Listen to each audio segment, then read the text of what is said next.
Good evening and welcome to Kearney High School, Kearney, Missouri. Tonight's Ivy High School game of the week, a good non-conference matchup as you've got Park Hill 2-1 taking on 3-0 Kearney.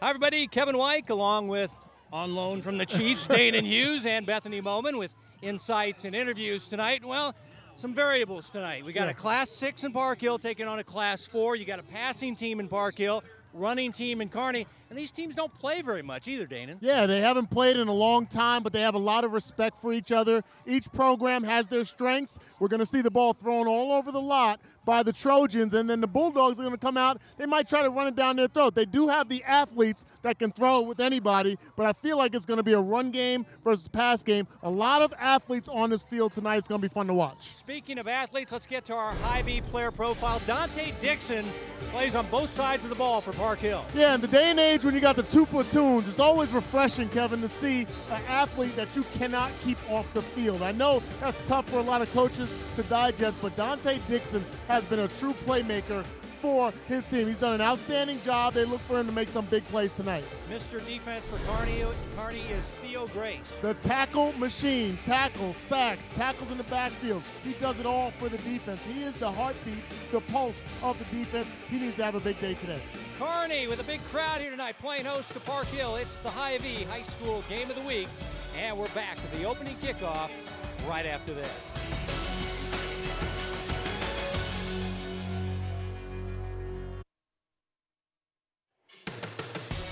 Well, it's a warm one here at Bulldog Stadium in Kearney. Temperatures still in the mid-80s as we get ready for kickoff on this last day of summer. Week 4 in Missouri high school football as Park Hill on the road taking on Kearney. And all this guy did last year was lead the Bulldogs to their 5th state crown. In his 3rd season, Logan Minnick, the native of Richmond. His team went 13-2. They were the Class 4 state champions as they won their state championship game by 40 points over Hillsboro. Yeah, Logan has done an absolutely phenomenal job at the helm. 25-3 as a head coach. There you see his counterpart, Andy Sims, 4th season for Park Hill, the Trojans. Yeah, and he's coming off elbow surgery, so that's what the brace is all about on his left arm. He says, I'm a right-hander, though, so it's not my throwing arm or riding arm. Andy Sims, of course, led Blue Valley North with Graham Mertz to a state championship back when he was on the Kansas side in 2017. Kearney will kick it off. Park Hill will return it. And here's the all-state kicker, and Jacob Dillon.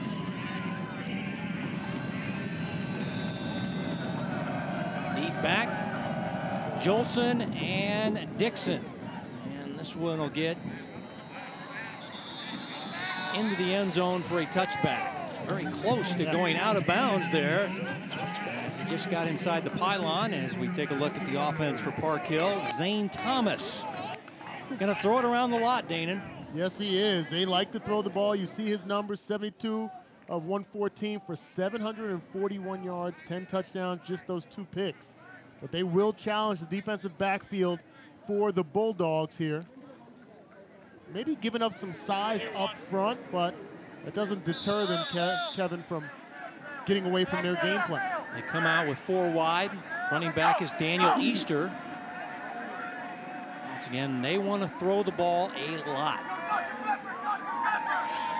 So this team also wants to bounce back after a Week 3 loss versus Staley, where they lost 21-19. Quick pass. This is Daniel Easter. They call him the Easter Bunny, and he'll run for a first down as he's across the 30-yard line, gain of 11. Daniel Easter, they say, Dana, one of the stronger guys on the team. He's well put together. Yeah, and you like this approach. Get the ball to your playmaker as quickly as possible. You see Easter using that speed to get around the edge, and that's what's going to be a challenge for the Bulldogs, getting spread out so far in that 3-4 defense.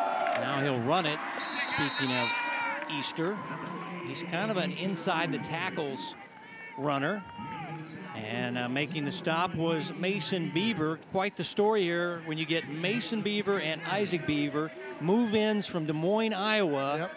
These guys aren't transfers from another local school. These guys moved in from out of state, and you get 2 big-time defensive linemen as this pass is caught. on a 2nd down and long, as that is Xander Everett, the junior wideout. We talk about those two defensive linemen, the Beaver twins, both 6'2", around 250 and 255. Big, thick guys up front. A 3-4 defense for the Bulldogs. They also have the speed in the back end to come up and make those rally tackles.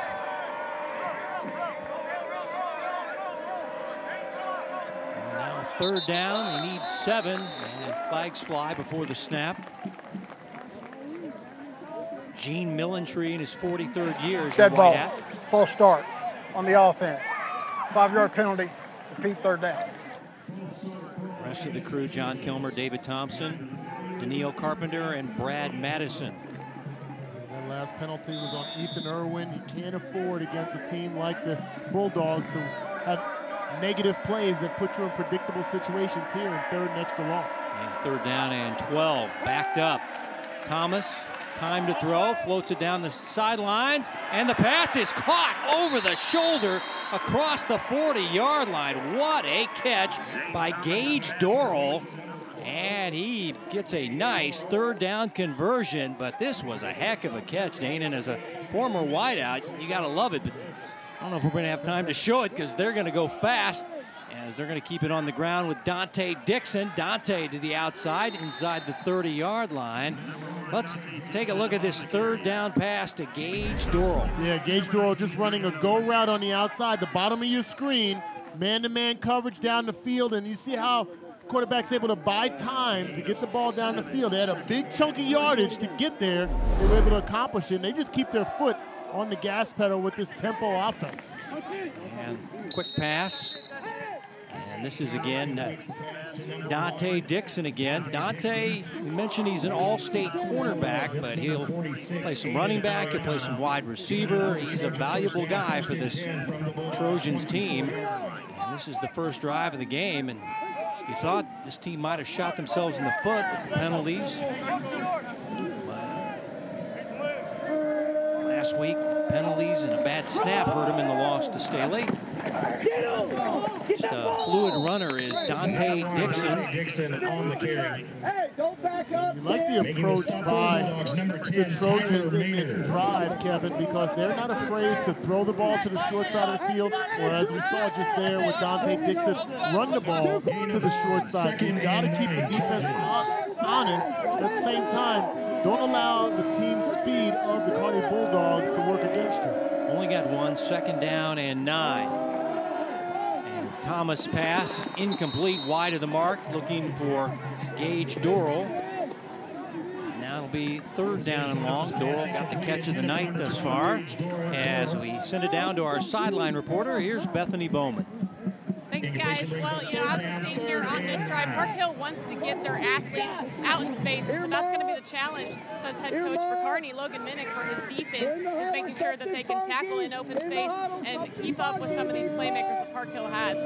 For Kearney, they've got a big line offensively and defensively. Head coach Andy Sims at Park Hill says that this game might be one in the trenches. His defense is going to have to get tough and be able to match their physicality. And the 3rd down pass is incomplete, thanks Bethany, as he was looking for Dorrell again. And now it's 4th down. Bethany makes a good point about the offensive and defensive line, especially the size of the Kearney Bulldogs. That's why you're seeing them move the pocket with the quarterback there, not trying to allow him to be stationary, be a standing target, but move the pocket, allow him to utilize his athleticism to get outside the pocket, especially to the wide side of the field. Their top kicker is out tonight, Tegan Turner. He is at a wedding. Anna Anderson is their kicker, and they're beyond her range, so they will go for it on 4th down and long, 4th down and 9. Thomas all day to throw, goes middle. Dixon can't hang on. It's incomplete.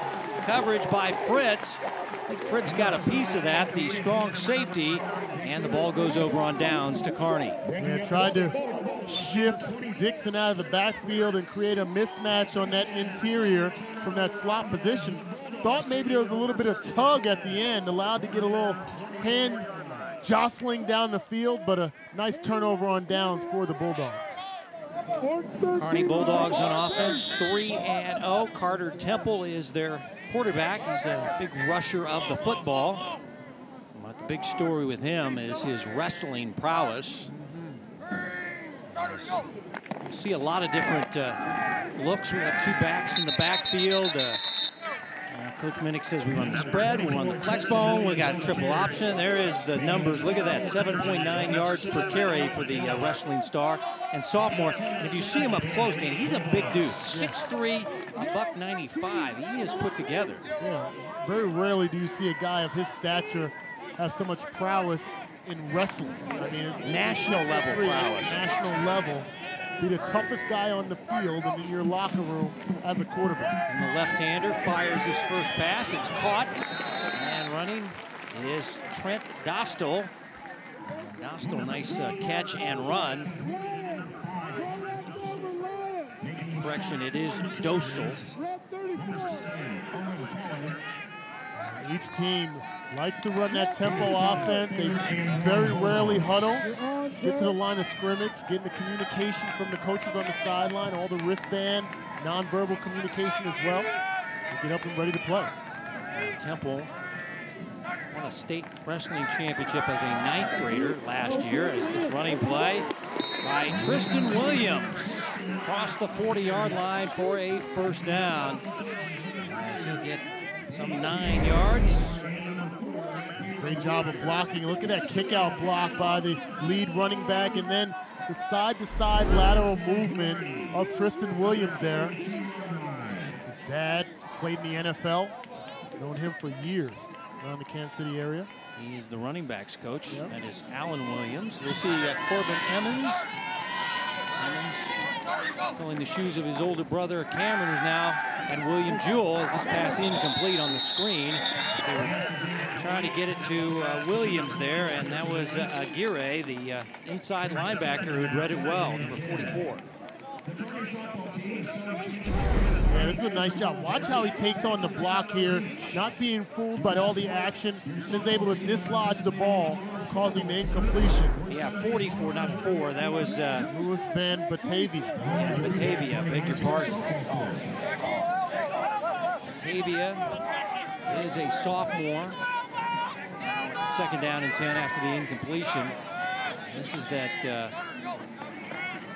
flex bone type look, and there's Williams running it for a nice gain as he'll get it out near the 47-yard line. Gain about 6 yards by Tristan Williams. He'll check out of the game as he lost his helmet on the play.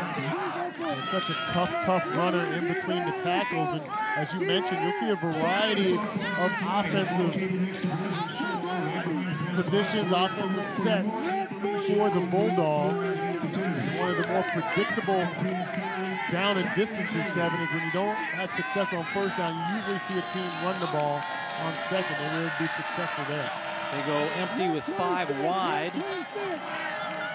Temple, 4.0 student.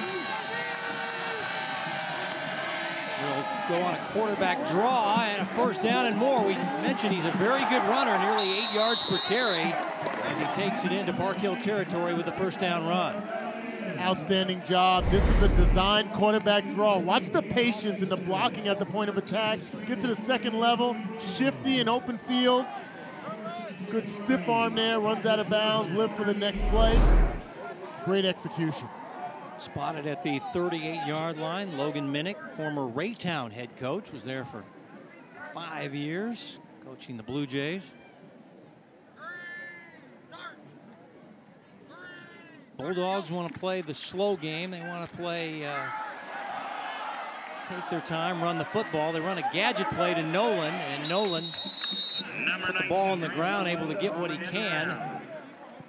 Grant, a kid, very athletic kid, headed to North Dakota, plays both ways. Shaking his head, Dana, as he puts this one on the turf. Yeah, pitched it a little early. You can see there was a little bit of a mesh there with Williams. Both guys in the same place looked like he couldn't really see the ball into his hands. Fortunately for the Bulldogs, Grant was able to scoop it up. Get it back to the line of scrimmage. No damage done. 2nd down and 10 now. This team's won 15 in a row dating back to last year. Took care of their rival Smithville and one-sided victory there, 38-14 as they scored on all three levels. You don't see that very much. Your offense scores, yeah. Your defense scores and your special teams, and you beat a rival team in Smithville. You see a nice play coming up from that safety position by number 21, DJ Bronson. You see on each side of the ball, defensively when the Kearney Bulldogs were on the field, and now Park Hill, guys rally tackling multiple white helmets around the ball. And the game of the week is brought to you by Hy-Vee. Hy-Vee is proud to support Kansas City High School athletics. And a water break. Summer will never end. Officially, it ends today on the calendar. Fall starts tomorrow. So we're in Kearney, Missouri. Town about 12, 15,000. You see the quarterback there, the wrestling phenom. Yeah, I mean, great leadership guy, qualities. You know, Dane, and he in nationals, I mean, he went to Fargo, North Dakota, got 4th in the folk style, 1st in Roman Greco, nationally. Yeah. And, you know, he's only a sophomore. So now they're coming out of the hydration break. 3rd down. And this is a long down and distance for this offense. 3rd down and 11. Be careful if you bring any pressure here because of the mobility of the quarterback. Steve Backus is the OC. Quick pass and then a little flip out, a little shovel, and it works for a 1st down. The old hook and lateral here, Dane, and this is old school. Yeah, this is a throwback here, literally and figuratively. Great execution on the hitch route on the outside, and then the pitch to the running back. You got to keep outside leverage there if you're Dante Dixon, but that's such a tough predicament to be in when you're trying to come up to make the tackle to force 4th down. Great execution on Kearney's side. They extend the drive. Trey Smith the catch, then the pitch to Emmons, who runs it inside the 25-yard line, down to the 24, 1st and 10. And here is Emmons, diving his way near the 20-yard line. He's averaging 3.9 yards per carry. He's the speed guy. Check that. That was Williams. I beg your pardon. Williams on the last run. 4.1 yards per carry. He's the banger. Yep. But you mentioned that two platoon guys in the backfield, 2 guys that can get the job done in different ways. Yeah, you can always be looking in the backfield for these backs. Now they'll double hand it off, and this is Williams, and he's going to be taken down by Van Batavia. The outside linebacker just stayed home and made a nice stop. And it's a tackle for a loss and setting up 3rd down and 8. Yeah, watch Van Batavia at the bottom of your screen, how he keeps his outside arm open. That's what you want to teach at that linebacker position. Keep your outside arm free to force the ball carrier back inside. He's able to shed the multiple blocks and get the tackle to create 3rd and 8. So now they'll send Emmons into a slot position. They'll go 4 wide. Williams is in the backfield still. 3rd down and long for sophomore quarterback. Screen pass intercepted, going back the other way. Big guy interception on the D-line for the Park Hill Trojans, and that is Jameer Bell. That was just right place, right time, because Temple threw it right to his chest. Yeah, it looked like this play took a long time to develop. Almost gave Jameer Bell an opportunity to read everything that was happening in the backfield. Watch how he's standing back here. See a little bit of pressure, but just trying to throw that middle screen to Tristan Williams, and Jameer Bell is right there. You can't get to the quarterback, either get your hands up or get in the throwing lane. How about the athleticism there from the big boys, showing the hands and then getting downfield with the return. Big boy interception for Nick Richardson's 3-4 defense.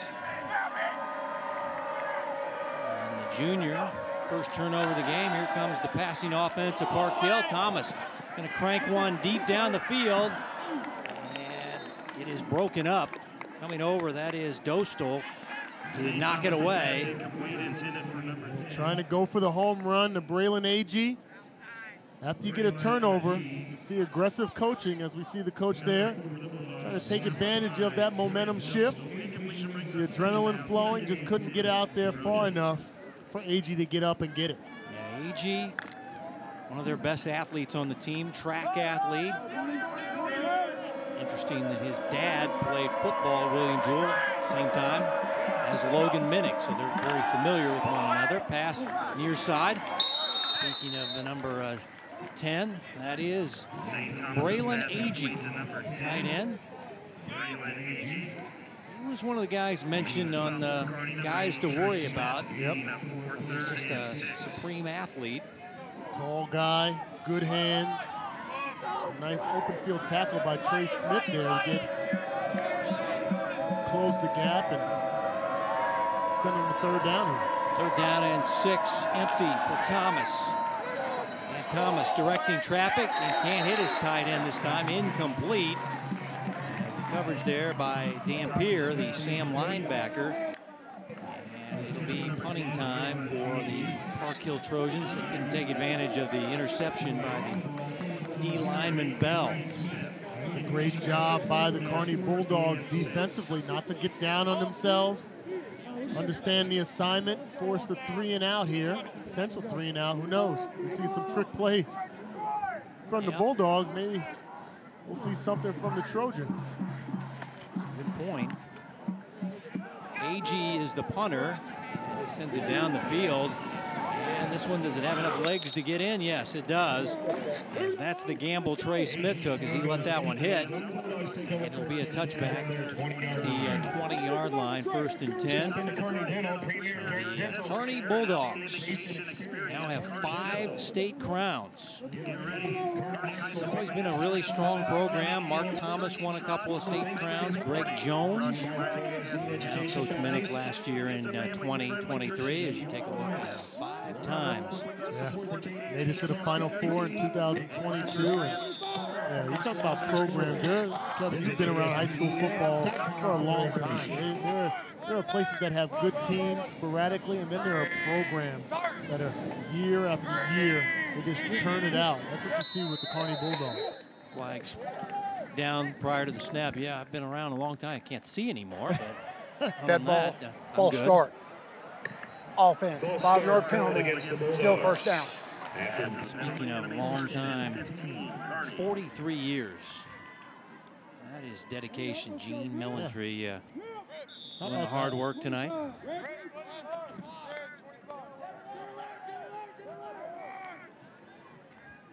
So 1st and 15, you're backed up with the penalty.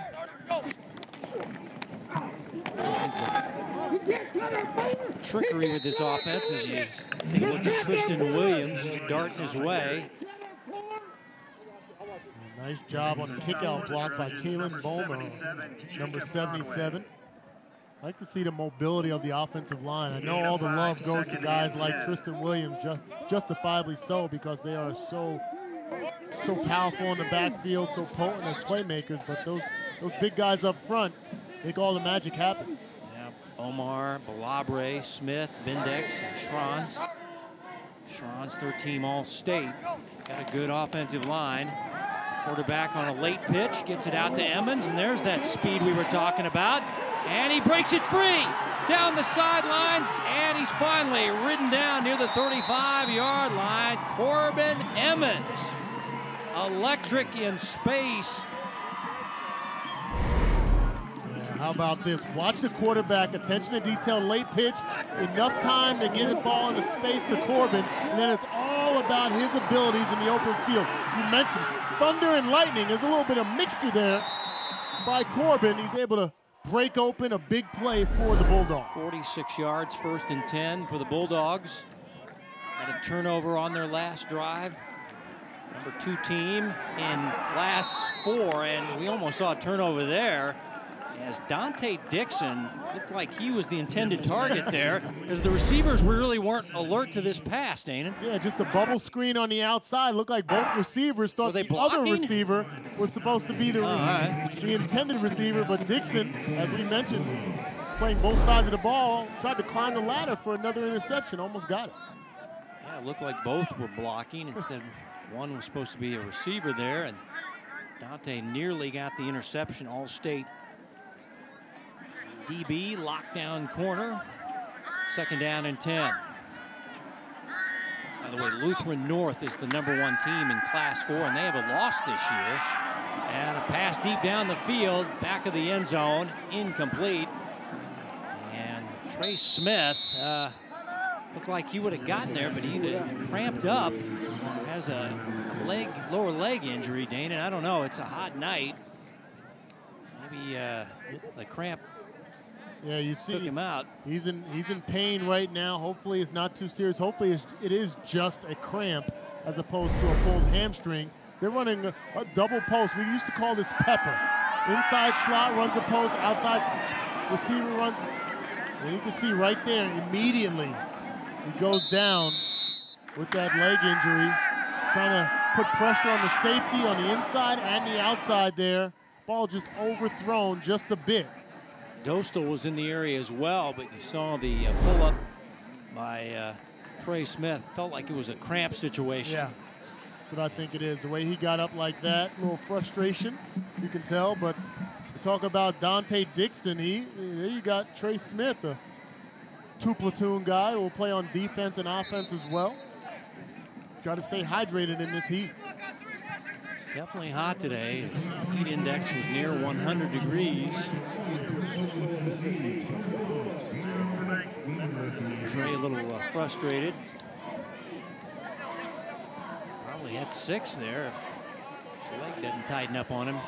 3rd down and 10 after the injury timeout. Last time these teams met was 2014. They haven't played very much. Kearney's won 2 of the 3 meetings. He said difference in classes the reasoning. Now Temple in trouble. And the sophomore quarterback going down with a face mask to boot. Yes. Penetration by Wera, the D lineman, but it was Davion Seymour made the stop, but illegally with the face Personal mask. foul, face mask, defense, 15-yard penalty. This is a tough down. break. Fortunately, they didn't get the 1st down because they're going to go from the spot of the foul here. But Park Hill did everything right except for how they tackled the quarterback there. As you mentioned, Isaac Beaver got there with that speed. Just got to be more disciplined with your hands. Because that was going to be a loss of 15 yards, it actually brings it back near the line of scrimmage. Still 3rd and 9 here. Oh, Davion Seymour, I'm sorry. Now it's 3rd down. They still need 9. This team doesn't throw it a lot. Just rather bludgeon you with the run, then, well, that's what they're going to do with their quarterback running. And he's going to be a little bit shy of the 1st down, a couple yards shy of the 1st down. Nice play by Davis Livingston, the strong safety. And it's going to be 4th down. And still need a few yards here, but this is just power game to the left. Yeah, great job on the lead block by Tristan Williams, and then the offensive line. You mentioned how those guys are getting the job done downfield. Grant Nolan running off the right side, and he's got enough for a 1st down. Nolan is a 2-way player headed to North Dakota.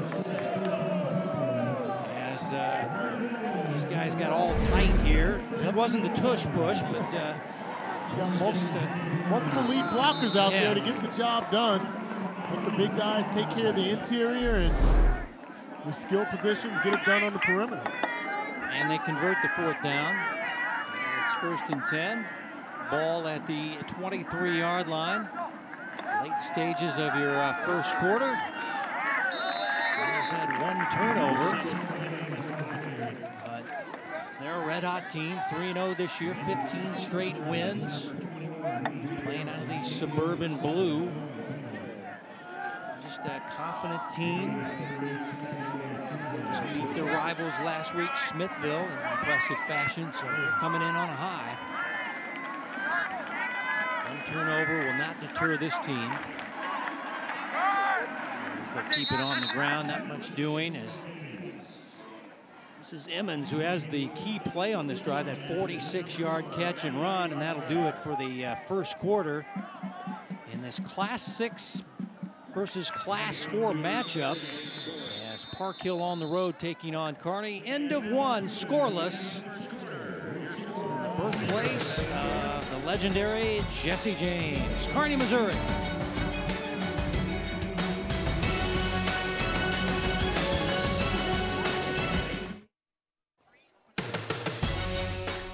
Neon is the theme, neon night for the Kearney student section. And they're in a scoreless matchup with Park Hill. End of the first quarter, Kevin White, Dana Hughes, and Bethany Bowman. Ivy High School Game of the Week from Kearney, Missouri. Seen an early interception by that young man, Carter Temple. His first interception of the year, but Park Hill not able to convert, and now Kearney driving, but now facing a 3rd down and 4 as they're in the red zone looking for their first points of the game as we start the second quarter. I'm surprised to see a run play here. Go with Williams, the banger. That's enough for a 1st down. He's down near the 11-yard line. Williams is the banger. Emmons is the speed guy. We've seen both on this drive. Williams converts the 3rd down. Excellent job at the point of attack. The offensive line really doing a nice job. Joe Schranz on that left side. Seal block down. Opens the door for that shiftiness of Williams and Powell. Officially spotted at the 12. 1st and 10. Bulldogs. Spin and hand it off. Williams breaking a tackle. Gets it down inside the 5 near the 4 before Livingston, the safety, makes the stop. It's going to be 2nd down and short. This is how Kearney wants to play. It looks like Williams almost lost that football on the handoff. So to show how quickly he's able to make the adjustment. Watch that ball move around just a little bit there. Slides down his abdomen a little bit, but he's able to grab it back. And now here's Nolan as they get in tight, bring in extra blockers. And Nolan, that was the play they ran on the 4th down play. Instead, this is more straight ahead with the extra blockers for Grant Nolan. This is like the reverse tush push. Yeah. He's got the 3 guys in front of him as lead blockers. 1st and goal, and a couple of tries for Grant Nolan. Number 19, Grant Nolan. 2nd down and goal. Grant, very good athlete. His brother Luke is a track athlete at Nebraska. How about this approach, though? We came into the game thinking Kearney was going to throw the ball all over the lot, and we mentioned how multifaceted they are, and they just feel like they're trying to play a little bit of bully ball here. Yep, and they'll just go with Nolan, but he is wrapped up. And it's going to be, they're signaling 3rd down and goal, and that's the big guy Bell who had the interception earlier. He denies Nolan.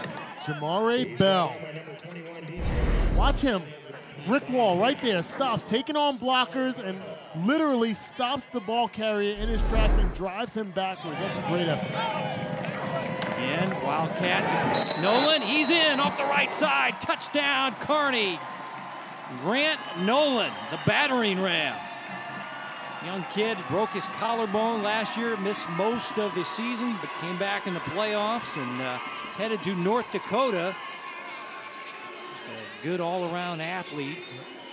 And Nolan, 6'1", 180 pounds. Kind of doing on that drive, those 4 consecutive runs like Taysom Hill. Just getting back there and driving those legs forward for the score. Here's the All-State kicker, Dillon, who drills through the PAT. They say Grant Nolan is probably the fastest guy on their team, but just using power on this drive as they drive it down the field and get a 1-yard rushing touchdown by Grant Nolan. That'll be his 5th of the season. They use him a lot on the jet sweeps. He's also a receiver. And he also plays defensive back. He's a free safety. So he's one of those multi-dimensional guys, and Kearney strikes first early 2nd quarter. Let's give some love to the big guys up front. Biddix, Balabre, Smith, Schranz, and Bomar. All part of that package. Look at the drive up front by the offensive line. The defensive line for the Trojans. Everybody looks like they're in the end zone as he gets the ball. So excellent job of blocking up front. 15 plays, 80 yards. is double-digit plays, 80 yards, 5.5 off the clock with Nolan. His 5th rushing touchdown of the year. So Kearney had the early turnover. Doesn't bother them as the kick away, and this will be into the end zone for a touchback. As Dillon got that strong leg, the All-State kicker, and now if you're Park Hill, you're the passing team. You got to get going here as you're down, but no time to panic here. This is a manageable situation, but really haven't seen that much. We saw the long pass to Doral, but they got stopped on 4th down. This is the best drive of the game. Now Thomas and the offense check out on the field. First-year starter.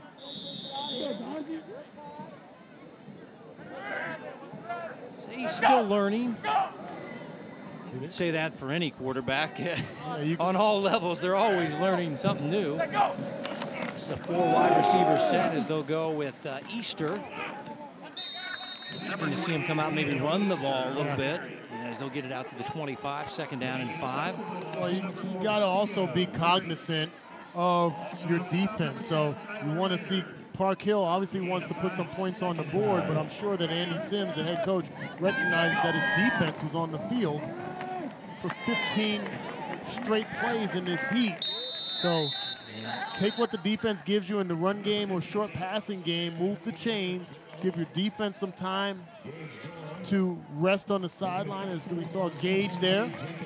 Yeah, a little slant to Gage. Doral's had some big catches, closing in on 20 catches on the year. He's top targets on the team. As he was able to convert the 1st down catch, and now they'll get Easter involved. And Dillon, we mentioned, is an all-state kicker, but he's one of their top tacklers as the will linebacker. He makes the stop for the Kearney defense. Marcus Brinkley is the defensive coordinator. By the way, we're the DM Law coaching staff of the week, according to Preps KC.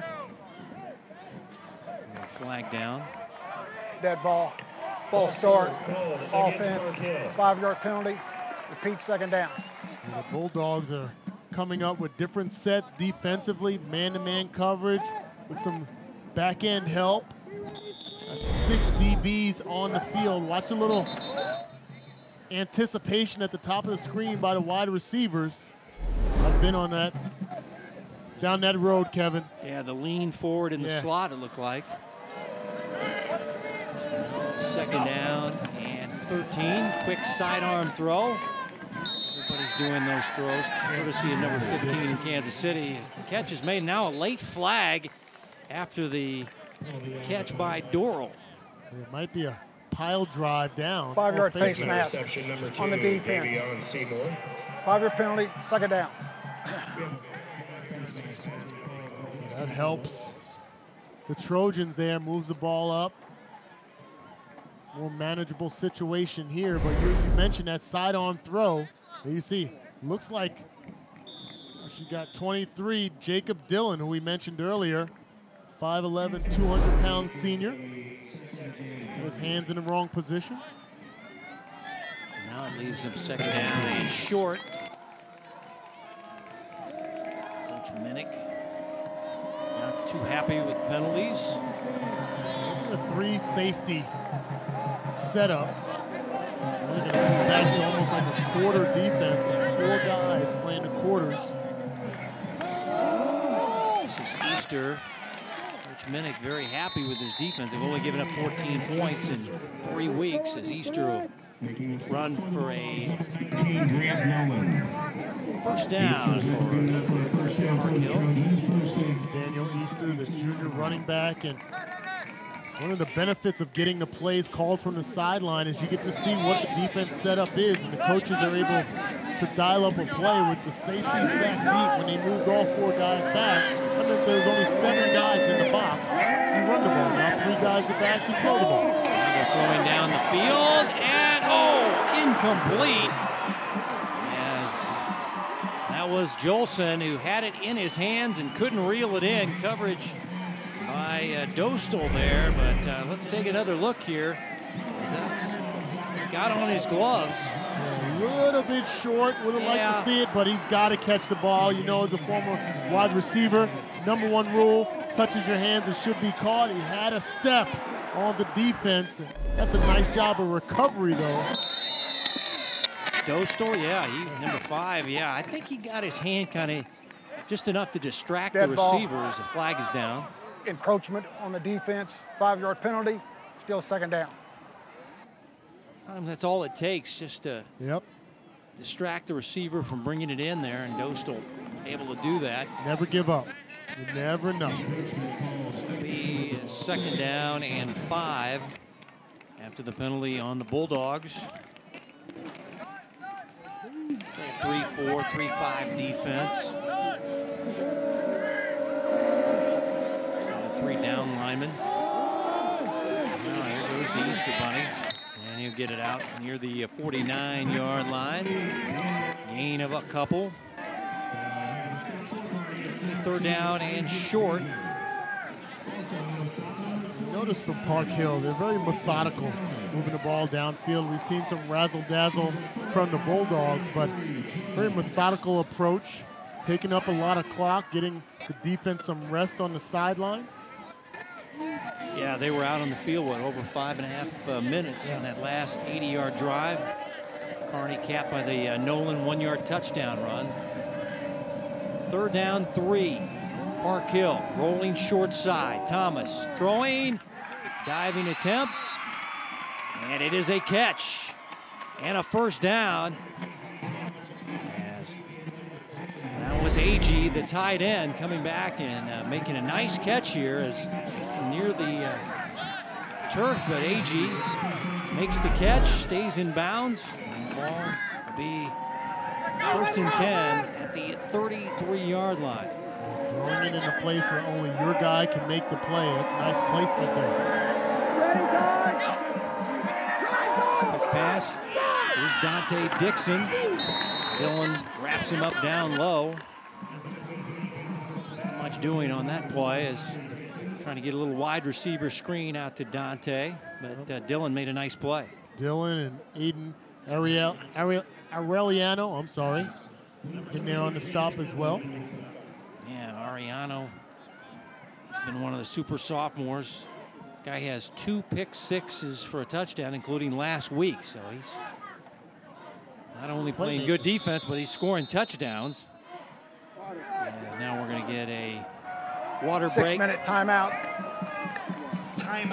So once again, temperatures in the low to mid 90s, but the heat index was near 100 today. What was I, the first guy shocked? I thought I'd be wearing a jacket tonight, Dana, at the game. I thought it was going to be cool tonight. Walk outside the house, punched in the face with heat and humidity. I'm like, when will this end? Let's check in with Bethany. Thanks, guys. Well, you just mentioned, it reminded me, they're eating up a lot of clock here, and that was a key for Andy Sims. He said, our offense can be a part of our defense if we can make sure that their offense does not get on the field. So, you mentioned it right there. They're using a lot of that clock, using it to their advantage, and that's part of their game plan defensively, too, so that their defense doesn't have to be out there so often. Thanks, Bethany. Clear-cut case for Coach Minnick and Kearney was shorten the game. Yes. Andy Sims, they want to throw it around the lot. They want to extend the game. And this is a big drive for them because Kearney clearly grabbed the momentum, on that 80-yard scoring drive. And we haven't seen very many incomplete passes either. It's, they have the RPO, they're running the slant routes. We've seen some plays down the sideline, the extended drives, a big play down the sideline in the first quarter. A healthy mix. They're running the ball with Easter and Dixon. 2nd down and 9. Play action. Thomas looking downfield to his big tight end. Incomplete. Oh boy, there's the late flag. I was wondering when the flag was going to come down. And they'll call most likely a pass interference on Kearney's defense. Pass interference, defense. Positioning was there. Play action in the backfield. You can see some jostling there. Looked like they stumbled over each other. Still some hand fighting down the field, maybe evenly distributed by each guy. Trent Fritz Trying to cover the taller AG. Yep. And it's not like in the pros or college where the ball will be put right near the goal line. They just walk it off as the 15 yards and move it down inside the 20. And it'll be spotted at the 17-yard line. 1st and 10, though. It's a big penalty as far as yardage. As they go in the red zone, does Park Hill trying to tie this ball game up here as we play with under 6 to play in your second quarter. Coming up, Hy-Vee at the half. Numbers, highlights brought to you by your employee-owned Hy-Vee stores. I was in there this week getting my COVID update and flu shot. There you go. So that's why I got a bruised right arm here. Oh, there is Doral. Nice catch and cutback.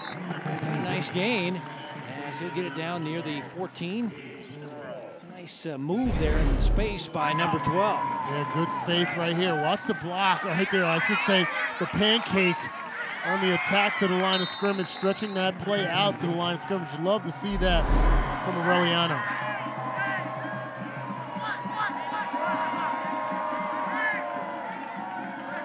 Second down, 7 Trojans.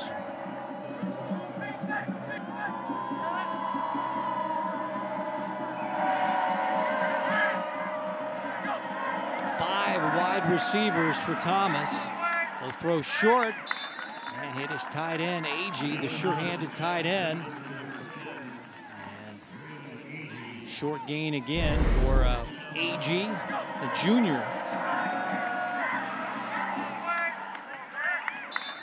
You get to see Gage Doral do a nice job of buying time to his right. He doesn't necessarily commit to the run. He just buys more time, helps his offensive lineman out by just drifting more to his right. Even though it's the short side of the field, he gets the job done. Only a gain of 1, 3rd down and 6. Thomas running out of time, throwing to the end zone, incomplete. Ball off the hands of Dixon as Fritz had the coverage. And Dixon couldn't hold on. It was Fritz who got that key penalty on the pass interference, but come up big there as it's now 4th down and 6 for Park Hill. That's a nice job. Zone coverage in the back end. I guess flushed out of the pocket, tries to take a chance, but see Fritz get that right hand in there. Anna Not too early. Anderson, yes. Young high school kicker. And she drills it for the first points of the game. So Anna Anderson, the senior kicker, getting all the kicks tonight as Tegan Turner out at a wedding, and the young lady knocks it through there and puts Park Hill on the board. How about that story for Anna Anderson? And the field goal makes it 7-3 as we send it down to Bethany.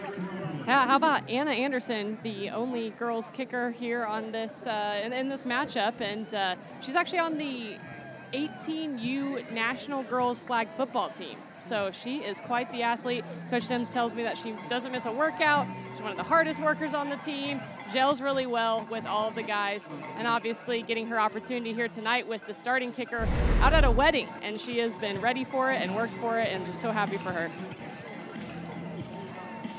How about that? Getting an opportunity, seizing the opportunity. Got a chance to talk with Coach Andy Sims, Kevin. I said, was she a soccer player and she's just kind of maybe doing double duty? He's like, no, she's committed to football family, and they love everything about her on this team. 30-yard field goal for Anna. And now she'll kick it off. Once again, she splits time in a normal situation if Turner was here. She does kick a little bit, but Turner is their lead kicker, but he's out at a family wedding tonight. He's in the wedding, so decided he needed to be there, so Anna takes over, doing all the kicking duties, and Dostal will return the kick for the Bulldogs.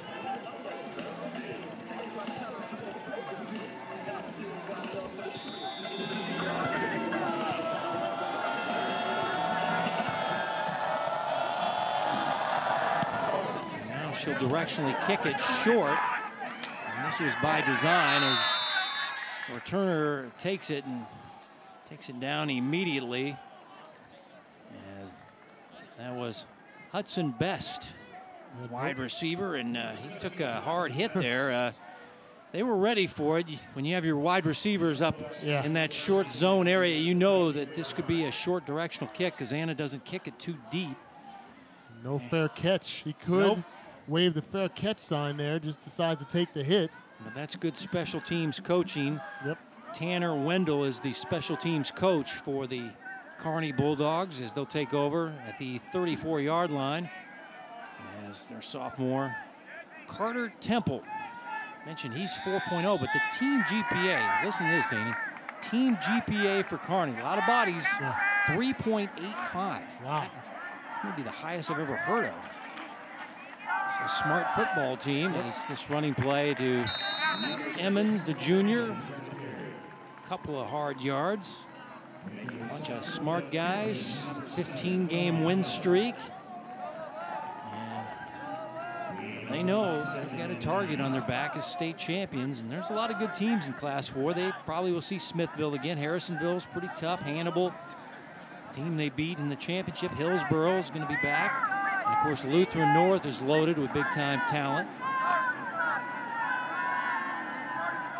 So it won't be easy to repeat as here's Temple in trouble, throwing and getting rid of it just to avoid the sack there. As the nearest receiver was Williams.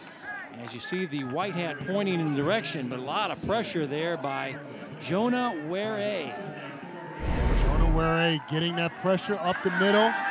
You can see good mobility there and awareness to know exactly. He saw out his peripheral vision just a purple jersey. Hoped that it was a legal receiver down the field. Spiked the ball to live for third down. Nice pressure by Ware. Yeah, it's hot outside. Wear a hat. That's how you pronounce his name. It looks like Were, the way it's spelled. Is now Temple going to go deep down the field. This is up for grabs and nearly intercepted there by Livingston. Was just a fly ball to center field, and there was a lot of white jerseys there, and Livingston nearly got the interception. Yeah, not a bad chance to take there. If it's intercepted, Kevin, it's more like a punt. Now you're still on fourth down here. Gonna punt the ball away, try to take your chances. But remember, their punting situation is a field goal kicker, as they will put the tee down and have Dylan, who's got this powerful. This is totally legal, folks, what they're doing here. They'll just kick it. Yes, this is a unique deal. Brad Dahl, the backup quarterback, holding, and look at the leg on this guy. He sends it down the field. And look at this. Are you kidding me? Down near the 1-yard line? Wow, that's a weapon. That is an all-state kicker. Talking about Anna kicking for Park Hill. How about 23 in purple? Jacob Dillon. Well, this is a unique way to do it, but this is legal. Yeah, so part of the reason why it's legal, as you mentioned, Kevin, is because there's a tee, so the ball doesn't touch the ground. So technically, whether you punt it conventionally or you kick it off the tee, because the ball is not on the ground, it's a legal play. Don't see very many instances where that happens. Probably likely to happen more in high school football, but a very smart adjustment by the Kearney Bulldogs to get that done. You know, it goes over 60 yards on the kick. When you got a guy that can boom it like that, you got to take advantage as Easter shut down on that first down run.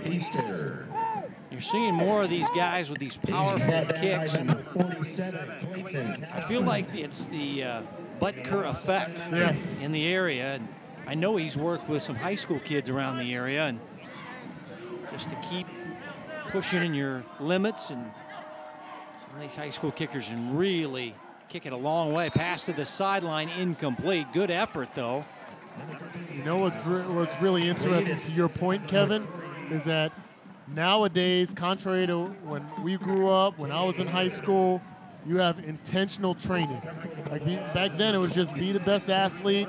Heck, we were doing the same workouts, whether you were a wide receiver or an offensive lineman or a defensive lineman. You were benching, you were squatting, you were doing all the same core exercises.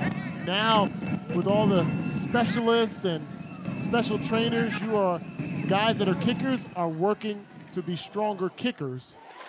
Thomas's pass to the sideline incomplete as he goes back-to-back to the junior Caden Leonard. Leonard, great effort on the last one, couldn't haul it in. This one, good coverage by Fritz for Kearney, and it'll be a 3 and out. Plenty of time for Coach Minnick and his offense to get it back, leading 7-3. They still have all their timeouts. But with the 2 incomplete passes, the clock stops. So now you're giving the Bulldogs more opportunity to possibly put more points on the board. AG is the punter. This is a traditional punt. And ball is lost, ball on the field, and it's covered up by Kearney. Now the flag is down as the return man had no shot there, as covering it up was Dostal. Looked like they did not give the returner kick catch interference on the kicking team. 15-yard penalty from the end of the run. Penalty. First down. 15 yards, so. This is a tough break. Tough to gauge because watch the movement forward at the last minute. I was a former punt returner in the NFL, and I knew different ways to be creative, to bait the coverage unit, Kevin, and oftentimes it's that last second movement towards the line of scrimmage, the adjustment on the ball that catches the coverage unit off guard there. Tough break for Coach Andy Sims and his Trojans. Bronson was the guy coming down and interfering with Nolan. Nolan couldn't make the catch. Dostal covered it up, and now the 15-yard walk-off after the short punt. And immediately, the ball's on the 21-yard line. 1st and 10 for Kearney, already leading 7-3. Go with Emmons and Williams in the backfield.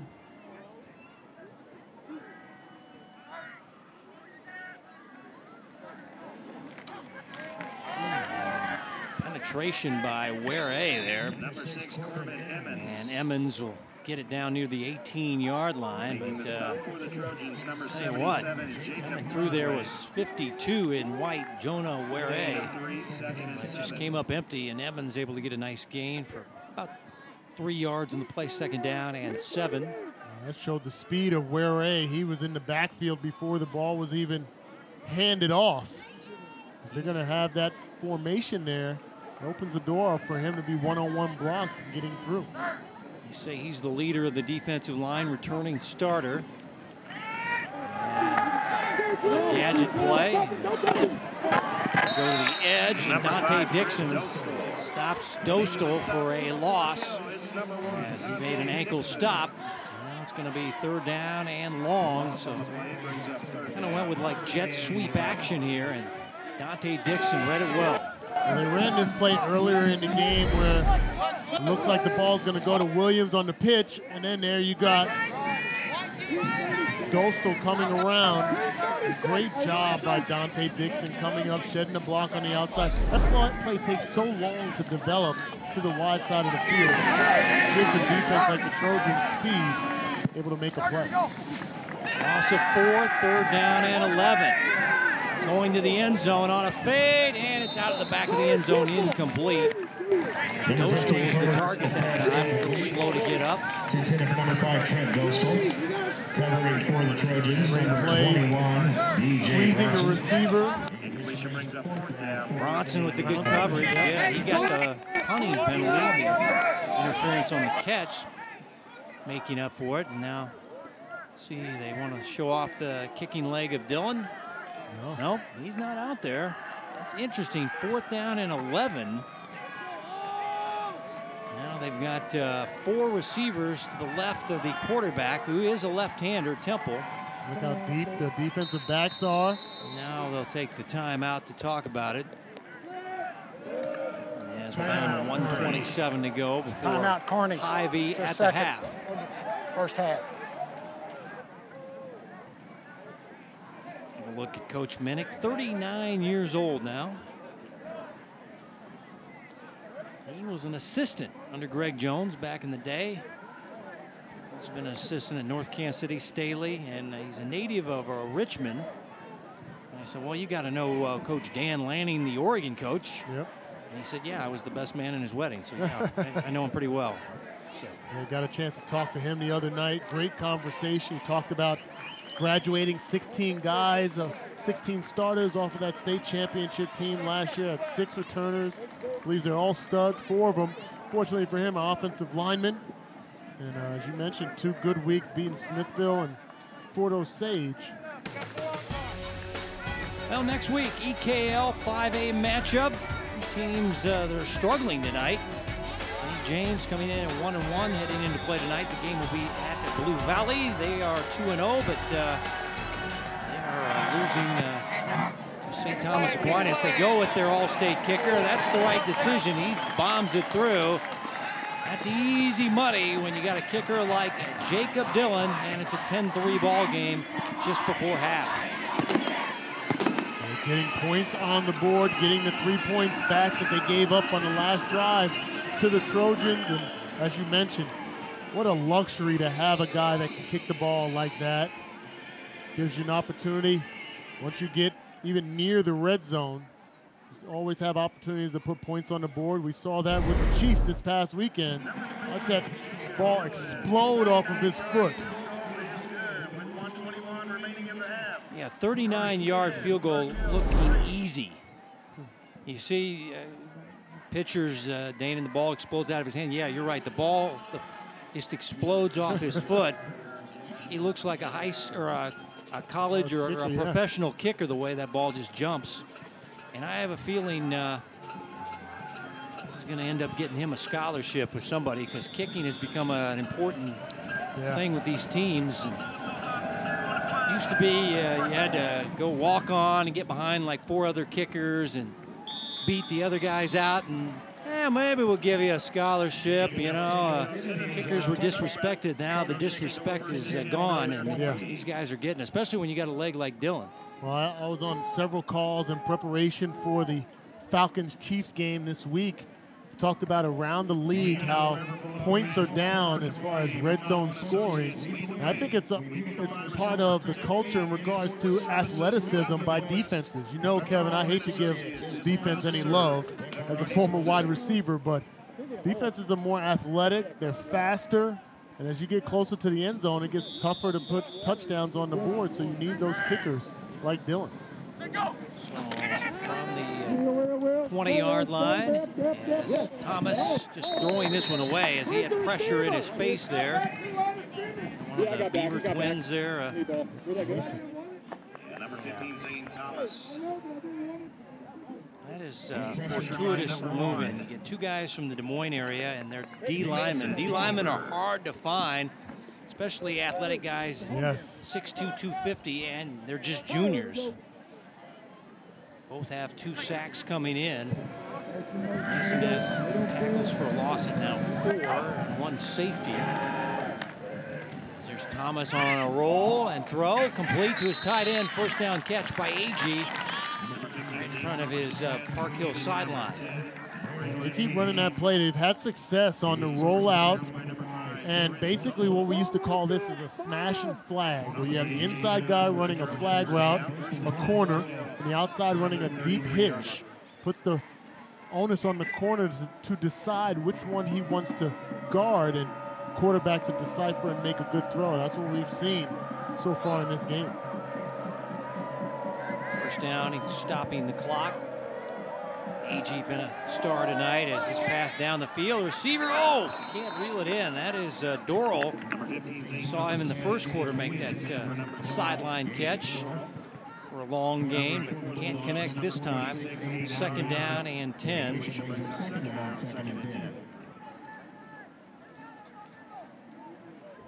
They're seeing good protection as well by the offensive line for Park Hill.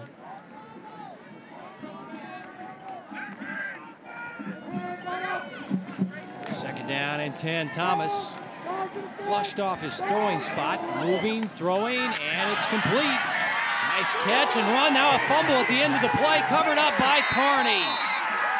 Oh, this is close. Let's see, Dillon covered it up.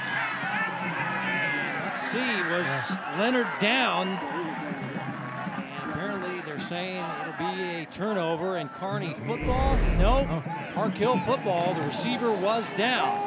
I mentioned the protection up front. Excellent job. And watch Fans grumbling. They don't agree with the call. As here's Dante Dixon, and he gets leveled after he got to the chalk. Let's see if there's going to be a late hit here on Kearney. Let's go back to the potential fumble, but Leonard with the catch, and the ball comes out at the end of this play. That's a fumble, yeah. It looks like he was trying to extend it forward, and his elbow hit the ground. I don't think his knee was down, but it looked like his elbow hit the ground before the ball became dislodged. So you say no fumble.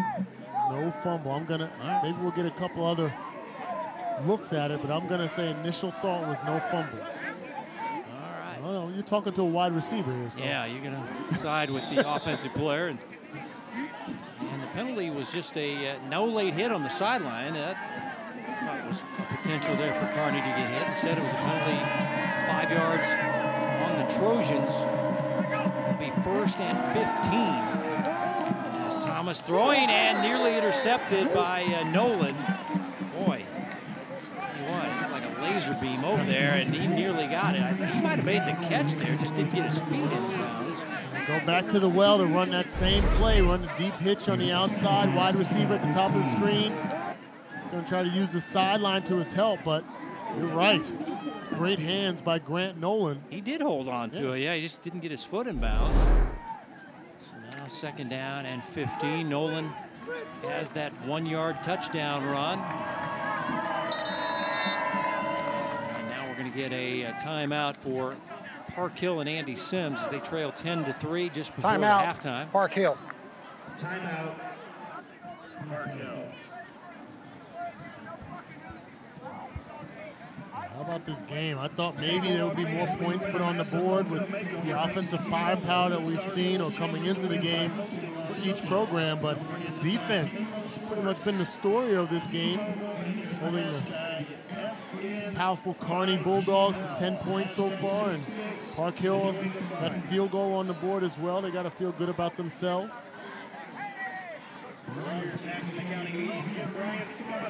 They always seem to have that in their hip pocket. They can always bring out a strong-legged kicker.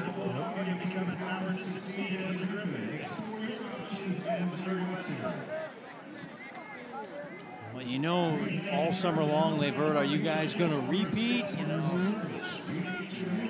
it's always stress as a team with a long win streak at 15 games. And if any program can handle that, that would be the Kearney Bulldogs. They set the bar high. But the road will not be tough. There's plenty of tough opponents lurking in Class 4s. If they get a repeat, they'll earn it.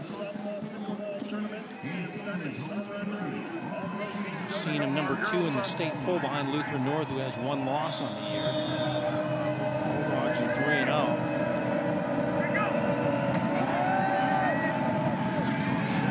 On 2nd down and long. Thomas scrambling, throwing, and incomplete as he went to his tight end, AG. And Nolan had the coverage there. Now 3rd down and 15 for Park Hill. I like the ability of the quarterback to evade the tacklers, the pressure in the backfield. Look at him, and it could have been easy for him to tuck the ball and run and try to get as much yardage with his legs, but he buys time. Park Hill. They're 2nd of the first half. So now Coach Sims burns his 2nd timeout. Not a happy camper.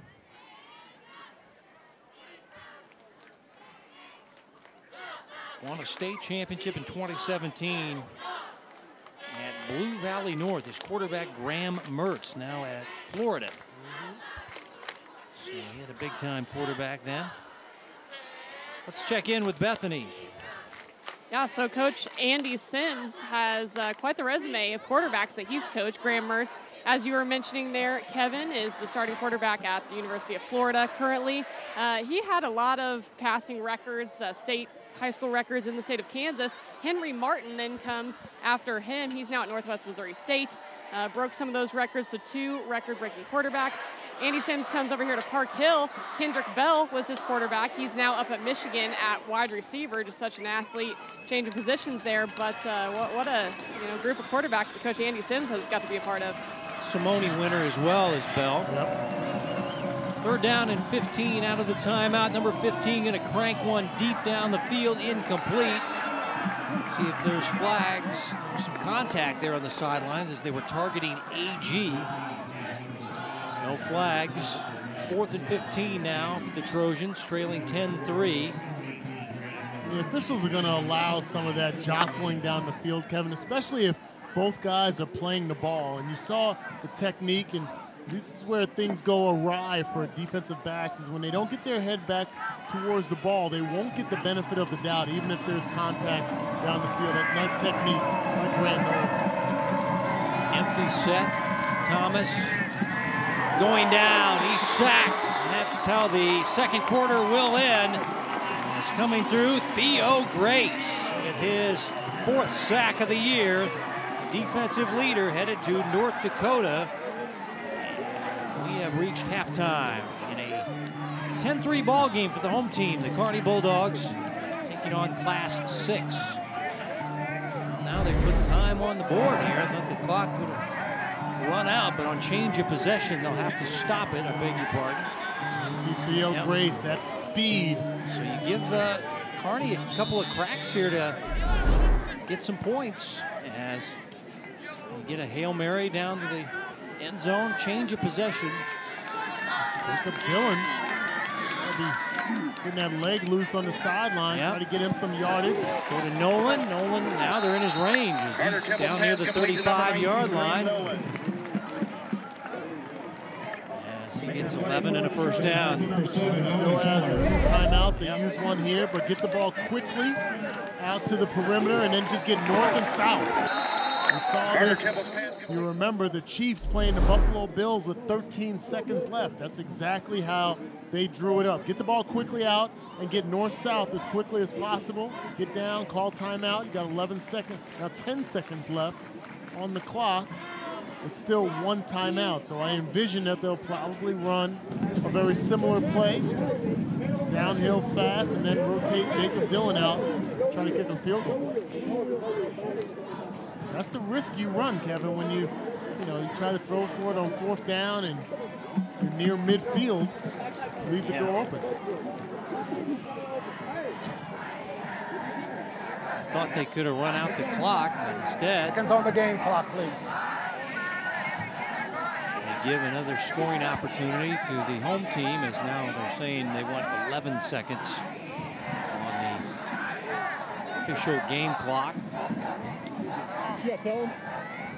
1st and 10, 35-yard line.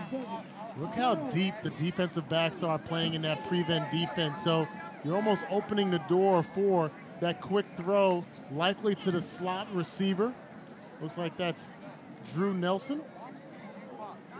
Maybe get the ball quickly to him and allow him to get downfield close to that 30-yard line. Open the door up for maybe a 47-ish yard field goal attempt.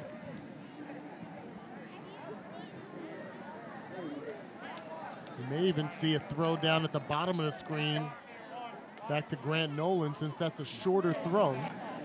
Well, they wanted 12 seconds. Now it's on the board. 1st and 10.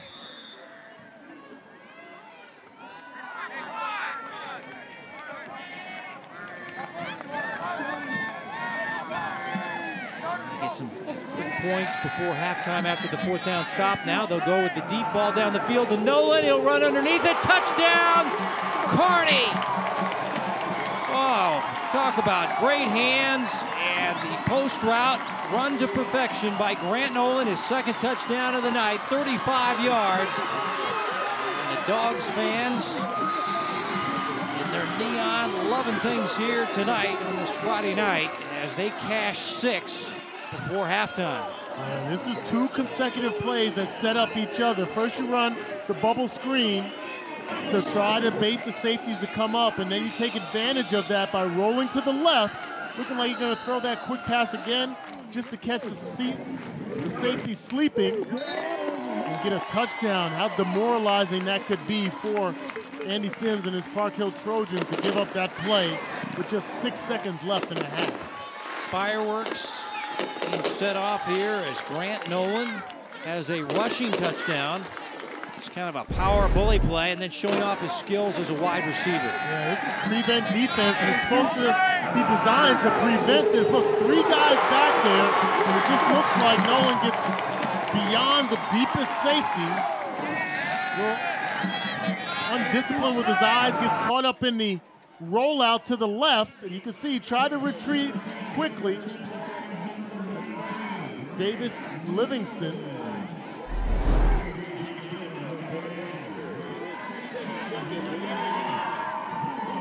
Tough break. That could be a backbreaker. Figure if you're Park Hill, you're just going to run out the clock and not give them a chance, but you don't convert on 4th down. You give them the football at midfield with time left. And you know they've got an all-state kicker, but they hit you with a 35-yard bomb. And now it's a 17-3 ball game as we approach halftime. As this will be a touchback on the ensuing kick. Dante Dixon back there.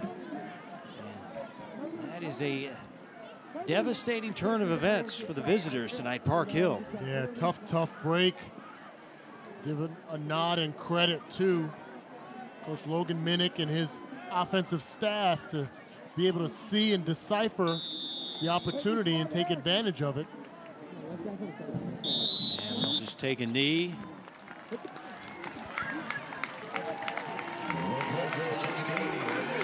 So we have reached halftime in this non-con game in Week 4, Missouri State High School football. Kearney playing host to Park Hill. And the defending Class 4 state champions will take a halftime lead into their locker room at 17-3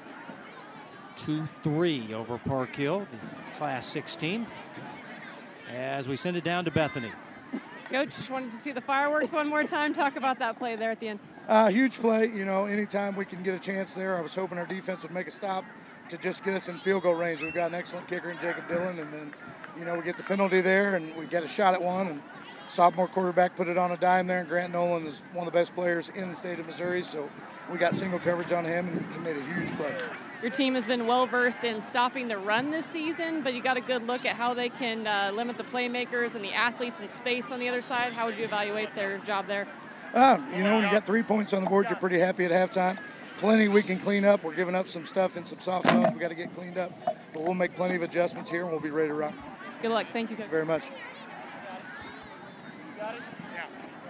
Coming back with Hy-Vee at the half. 17-3 Dogs leading at the halftime break.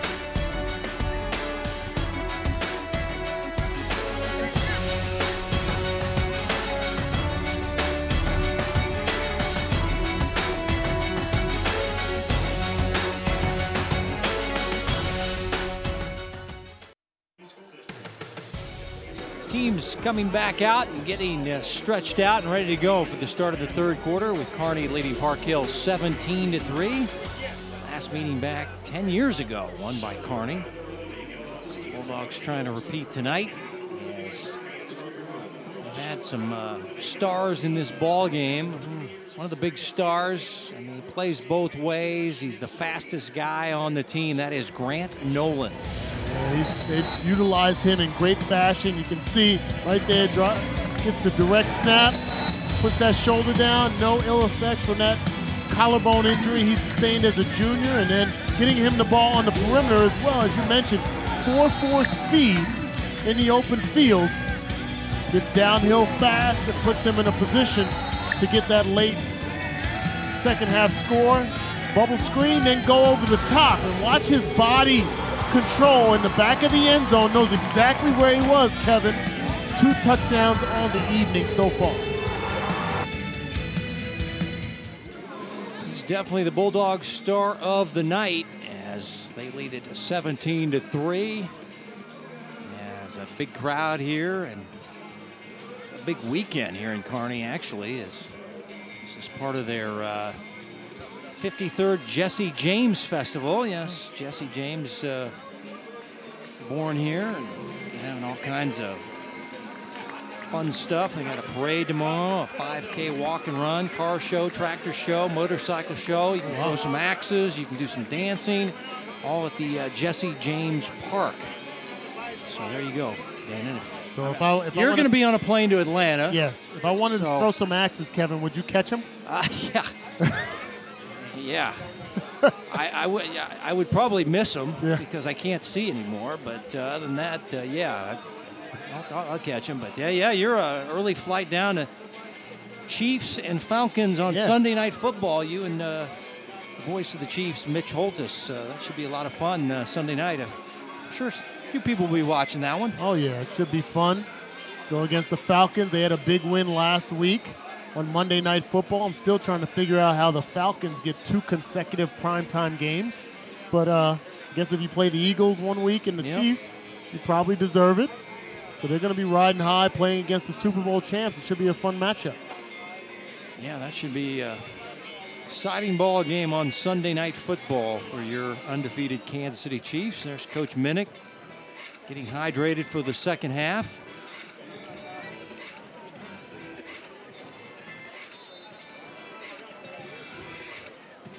Let's send it down to Bethany as she got word from Andy Sims, the head coach of Park Hill. Thank you, guys. Just talked with head coach Andy Sims. He says obviously things feel and look a lot better if they don't allow that last touchdown there to wrap up the half. But he did say that he feels like some of his guys who are young are just trying to do a little bit too much. When the quarterback is on, his receiver is not, and vice versa. And so he made a little baseball reference. He said he likes to call those long foul balls a lot of oohs and ahs, but at the end of the day, it's still a strike. And so getting those guys on the same page going to be key for Park Hill here in the second half, not making those little mistakes and just trying to play their brand of football without going out there and getting all those points back at once. Guys? Andy Sims talking with Gene Millentree, putting the bug in his ear, and maybe getting a call or two in the second half. I always can appreciate the officials that come out. They allow, whether it's on the basketball court, which you see more of, and the football field, where they allow the coaches to get everything out of their system. They're very patient, as you can see there. Not sure he's listening to a lot of it, but at least he's at least allowing him the opportunity to vent, maybe hoping to get one call late in this second half, but the patience displayed by the officials always impressive. Well, the Kearney quarterback warming up, the left-handed sophomore, Carter Temple, had an interception, had a touchdown pass, ran the ball pretty well. And overall, I think he rebounded well. A quarterback can spiral negatively after an early interception like that, but he stayed in it and got that nice pass, and his team has a 17-3 lead at halftime. The Bulldogs getting ready to start the third quarter. So they try to go to 4-0 in week 4 as their defense has just been, let's see, well, 17 points on the year they've given up. What about the other side, Park Hill, and expect more of the passing game and throwing it around the lot, and hopefully they can hang on to one. Yeah, with the rushing attack of the Kearney Bulldogs, you can understand why they have the ability to take up a lot of clock on offense. So if you are Coach Andy Sims and the Park Hill Trojans, you got to figure out a way to get chunk yardage, flip the field, and get touchdowns on the board. Doesn't matter what level you play, Kevin, high school, Pop Warner, college, or pros, you go into enemy territory, you can't live off of field goals. You got to put touchdowns on the board, so I'm sure that was the emphasis of the coaching at halftime for the Park Hill Trojans. Well, Coach Sims talking to his kicker, Anna Anderson. She had a 30-yard field goal in the first half. She's getting ready to kick it back to Kearney. Now, Kearney, if you're Kearney, they want to run that clock and take time off the board and move on to week 5.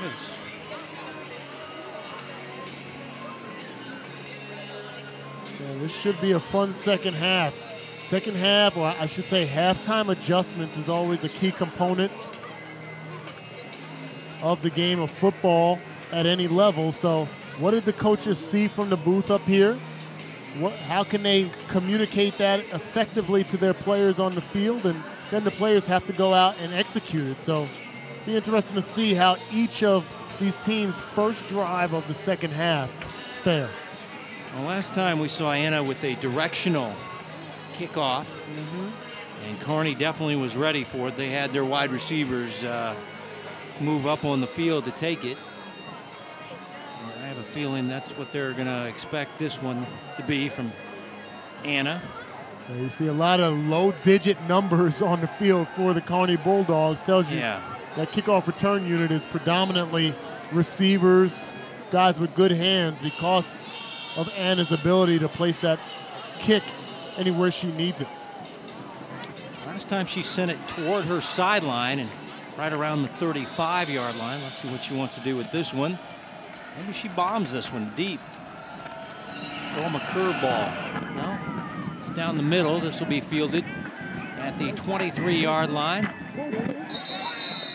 It'll be a return of 10 yards. Trent Fritz with the return. So it'll be the Kearney offense out. The Bulldogs, they want to run the football, run the clock. They lead at 17-3. As there's Carter Temple.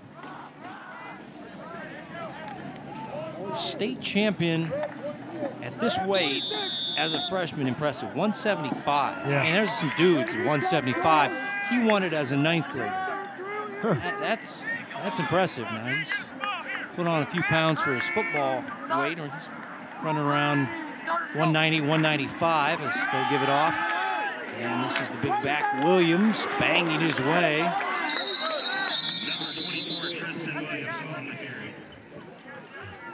Yeah, the initial hit.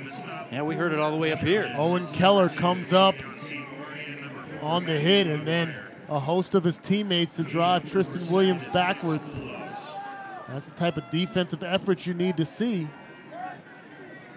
Multiple hats on the ball. Keller is their leading tackler. So he's one of the smartest guys in the team. High GPA, wants to be an engineer someday. Owen Keller, outside linebacker. On second down, Van Batavia, the sophomore, so the outside linebacker's coming up big on this first drive of the third quarter.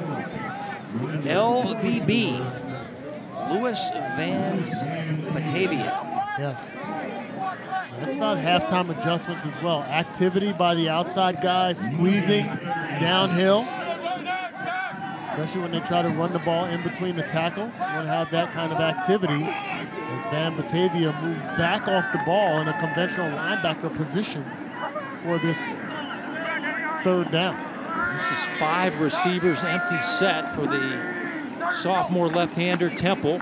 Turns and throws. Nolan's been his man all night. He makes the catch and looks to be a little bit shy of the first down. Looks like he's less than a yard short. And let's see. Give it to him. No, they gave him the first down. Boy. Well, let's see here. Yep, they do. They say move the chains. Kearney was fooled there. They were sending a different unit on the field, maybe punted on fourth down by the spot, and then now they're sending back their regular offensive personnel. And okay, gave us a good spot, and we'll get a new set of downs. 1st and 10. Williams right up the gut. Big guy crosses midfield down to the 48-yard line. Nice gain on the first down run. Just direct snap to Tristan Williams, and excellent blocking downfield at the second level by Kalen Bomar, number 77 for the Bulldogs. Just a quick hitting play. Now this is the third down play, and I thought really he was just a little bit short. Yeah, I thought so too. He got the preferred spot, 1st and 10, 2nd down and 2 after the 8-yard run by Tristan Williams. One of the top rushers in the ball game. This time the quarterback calls his own number, and it's close to another first down. This is what Kearney does to you. We talk about this program and head coach Logan Minnick has created within this program. He's 25-3 as a head coach. Just the mentality of keeping your foot on the gas pedal, keeping pressing downhill, putting so much pressure on opposing teams. That's why they've been so successful. And he converts it on the quarterback read option. He got just enough, just over 2 yards. This is Emmons spinning off tacklers into space. And he'll take it to the house. Touchdown, Kearney. Corbin Emmons. 45 yards, so he's got 2 big-time plays. Went 46 in the first half. Got him out of a deep hole, now goes 45, and this one going for 6 points. Corbin Evans, the junior tailback. And he gets caught up in the wash just a bit. Stood up. Still got yardage, keeping those legs churning, Kevin, but then spins off of a tackler and shows that open field speed that you mentioned earlier to get the pay dirty. Just crossed the threshold of the goal line before getting the ball knocked out. It was very close to being a fumble. As you see here, watch the replay, watch this. You see all the white helmets just lose him in the wash. And then the excellent effort by Dante Dixon just past the goal line. They did recover it in the end zone anyway, but an excellent effort by Corbin Emmons. Yeah, he'd already crossed. Dixon hatcheted out of his hands. Official right there, signal touchdown. 45-yard rush by Emmons. Now, there's 2 touchdowns on the year, and the PAT was good by Dillon. It's now a 24-3 ball game. You see the play, 6 plays, 67 yards, just 3 minutes and 47 seconds taken up. Big 45-yard TD run by Corbin Emmons.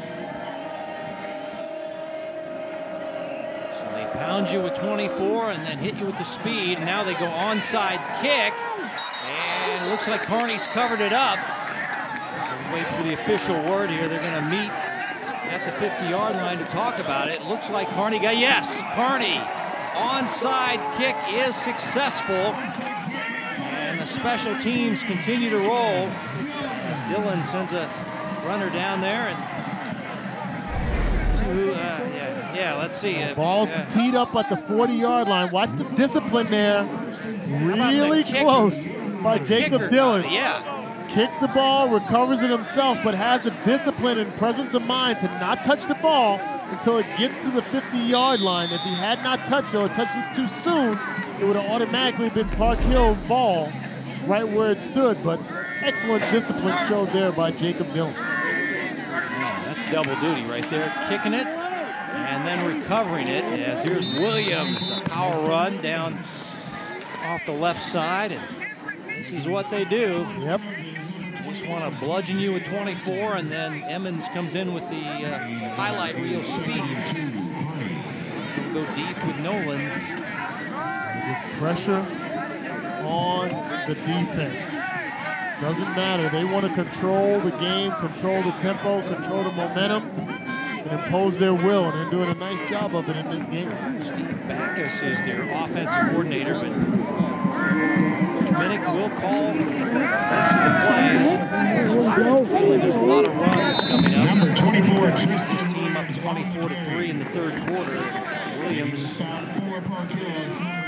reels off another first down run. This is what was concerning to Coach Andy Sims coming into this game. The big bodies of Kearney bearing down the smaller bodies of the Park Hill Trojans, and when you give them 2 consecutive offensive series, Kevin, that's when, especially in this heat, that's where the rubber meets the road.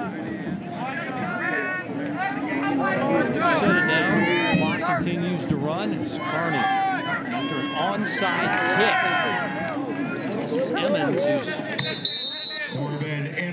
Weak link himself. I mean, he's not the banger, but Emmons is a strong kid as well. His brother, Cameron, was the star running back last year. Now, following in his footsteps is where A couldn't get him. Emmons, in on that stop, but talking about guys in shape, getting yardage, good yardage. First down, now less predictable second down here, but the running game is working for Kearney. It's working, they'll keep doing it. Late pitch, Emmons again in space, using his speed. Emmons with the stiff arm, he's in again. Now the ball came out again, and let's see, no signal. It's gonna be a touchback. Emmons got it in and got stripped in the end zone again, and this time he's gonna lose 6 points. How about the effort again? Now Emmons twice a little lax with the ball as he got close to the goal line, but this one was more clear, Kevin. Watch, breaks through, nice pitch, excellent patience, then the speed in the open field, but he's got to protect the ball better in traffic. There you see, right about the 1 yard line, not only is the ball knocked away, but there's Dante Dixon to scoop it up. A dejected Corbin Emmons there. Davis Livingston was the guy that knocked it out. And that's the effort. Yeah, there he is, Andy number Sims 20, the strong safety, and then Dante Dixon. Great effort. So on the touchback from the 20, 1st and 10, running play going nowhere with Daniel Easter. And making the play was Clayton Cohen, backup defensive lineman, getting some time. On this, as mentioned, it's a hot and humid night here in Kearney. And now we'll get a hydration break. It's under 6 to play in your 3rd quarter. I'm ready for the heat to end, Danon. As I play in the 3rd quarter. And the game of the week brought to you by Hy-Vee. Hy-Vee is proud to support Kansas City high school athletics.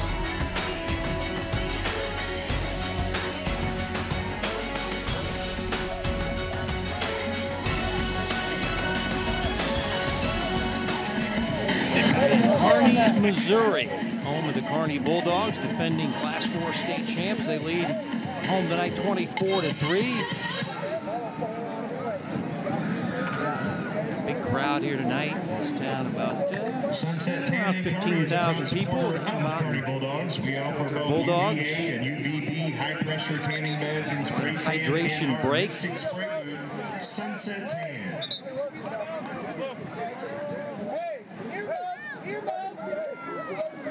Well, officially on the calendar, fall begins tomorrow, Dane, and I'm hoping for some cooling down. But Kevin, have you been here during the winter? How can you fix your mouth to even talk about the summer being done? I'm ready for it to end. Tired of the humidity and the heat. Let's get some rain, though. It's pretty dry up here, northern part of the state. Hopefully we'll get some rain this weekend. Doral the catch and run. Short gain, 3rd down and long. I'm never going to jackets and sweaters. Come on, break them out. Nope. I'm never going to complain Iowa about guy. that. Yeah, man. That's My why. sister went to college in Iowa. She said that was the worst winters she's ever experienced in her life. That's why I can appreciate I the got heat. you. All right. And now the quarterback hit as he throws down the field, and the pass off the shoulder pad, incomplete. And now a flag coming in late as the receiver, Everett, couldn't hang on, but they're going to flag Kearney for a pass interference, it looks like. And to give credit here, the quarterback, patience in the pocket. Zane Thomas, watch, steps up, has somebody almost around his arm. He gets a strike thrown down the field. Looks like he just caught the defensive back, Trent Fritz, off just a bit because that play takes so long. You have inevitable contact down the field. Yeah, you get the 15 yards and move it out to the 36, 1st and 10 now.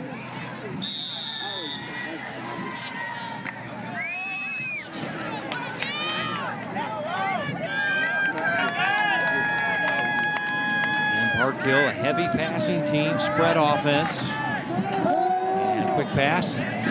Go to the guy that they went to on the last play, and that is the junior wide receiver Xander Everett's. And now he is tightening up, cramping up a little bit there, and pops right back up. Kevin, you ever had a cramp? Oh, yeah. Had one this week. I had one. Feels like your leg needs to be chopped off. Yeah, as soon as it starts, you're thinking, is this ever going to end? I've broken bones that were less painful than cramps. What about those ones when you're sleeping and you get the calf cramps and you got to get out of it, got to get out, got to get up. Make sure you step. There's Daniel Easter. Yeah, wow, have I ever had cramps before? I'm 60 years old. I've been on this planet for a while. I've had a few things happen to me. Yeah, nice play there by Cowan. Yeah, it's still cramp season when it's this hot and this muggy. 3rd down and 3 for the Trojans. Quarterback read option and a nice read there by the quarterback. He'll run to the 50. He'll gain 7 and a 1st down for Park Hill. Yeah, the action in the backfield, Zane Thomas does such a nice job with holding on to that football to force the defensive end to commit. That's where you want to basically put him on ice at that end position, whether it's a pitch or you tuck it and run it. Does a nice job getting downhill to get the 1st down. Odegaard, the center, checking out. They sub him out for a new center in the ball game. So he has a helmet issue. Yeah, he had a problem. Braden Taylor subbing in as the new center. So Odegaard going to get his helmet looked at. Here's Daniel Easter, flag down for a face mask penalty coming up on Kearney, but Easter was not originally the starting running back. Frederick Marshall suffered a broken collarbone in their jamboree back in August, so they hope to get him back here later in the year in the playoffs. Personal foul, 15-yard face mask on the defense. Start the play, 1st down. We've seen a few face mask penalties in this game. You see Mason Beaver just a little high. He sheds the block there. Such a force in the middle of the defense for the Bulldogs. 6'2", 255-pound junior. Athletic junior. Yeah, a couple of big penalties. The pass interference, now the face mask, keeping Park Hill thriving. They'll have it 1st and 10. Thomas hit and going down. And that is the twin, and the ball came out, covered up by Kearney. As Cowan got the fumble recovery, but it was Isaac Beaver that drilled the Park Hill quarterback in the back and knocked it free, and that'll be turnover number 1 by the Trojans. And it's fumble recovery for that kid right there, Cowan. 3-man rush gets home. A predictable situation, and Isaac Beaver gets the sack, strip, and right place, right time was Clayton Cowan for the turnover. Turnovers even at 1 apiece, and the Dogs take over at their own 40-yard line, 24-3. Pitch back, now they're going to throw it, a gadget play. Nolan down the field has a man wide open with the catch, and he's inbounds, and that is Hudson Best. And you talk about pulling off all the stops here. Yep. And it's going to get all the way down to the 22-yard line. Well, just when you think you've seen every trick play, they come out with another one, a great throw down the field, and Dante Dixon just a little undisciplined with his eyes there, loses track of Hudson Best. That's an easy throw and catch for another chunk gain. 38 yards is the razzle-dazzle play, and what else can Nolan do tonight? Here's Williams in the running play. He's caught a touchdown pass, he's rushed for one, now he shows off his arm there. Let's check in with Bethany on the field. Hi guys, it's kind of funny as we watch these Kearney Bulldogs score even more points here. I talked to Coach Minnick, and in the first 3 games, they've scored 21, 38, and 45 points. And yet he was saying that, last year it seems like they scored on every possession, and there wasn't so much razzle-dazzle this year. I said, Coach, your team is putting up points. He said, yeah, it just looks a little bit different. Looks like here tonight they're starting to find their groove even more so. Might not look just like last season, but this team can definitely score. Quick pass to the flat. Not much doing there, as that was Owen Keller reading the play. Dostal had really no shot. He hangs on, but Keller there to make the stop. Their leading tackler, the outside linebackers for the Trojans. Loss of 2, 3rd and 9. Dostal will check out of the game. Well, maybe got the air knocked out of him. Maybe it looks like he's holding his left hand. Try to shake it off on the sideline.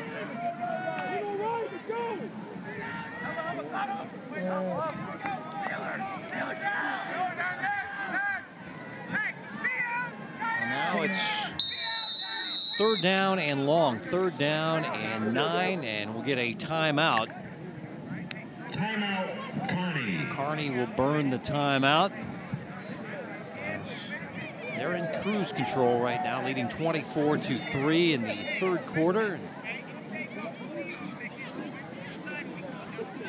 Won 2 of the last 3 meetings between these schools. Yep. Well, just the attention to detail and the coaching as well. I mentioned it, Kevin, going into halftime and even coming out of halftime about how impressive the coaching has been for each team, but then how Coach Minnick and his team is capitalizing on the scouting. I'm sure the coaches up here in the booth are giving them cues down there and capitalizing with some of the trick plays. They had a key 3rd down conversion early in the 1st quarter with a hook and ladder. Now you get a trick play and then the big touchdown before halftime. It was huge. Next week, EKL action. Class 5 teams. Blue Valley, a loser tonight. They lost to St. Thomas Aquinas, so there will be 2-1. St. James Academy in a struggle with Blue Valley Northwest. Ball game next Friday night at Blue Valley. I always had the debate, is it the hook and lateral or hook and ladder? I've heard both things there. I never know what to say. They always say hook and ladder. Okay, hook and ladder. All right. I like the lateral though, but they say hook and ladder. Because there is a lateral going on the play, so. All right, I'll take it from you. You're the expert. I usually botch it because I've got I'm 2 minds on the call there. And quarterback with running room, and works his way inside the 15-yard line.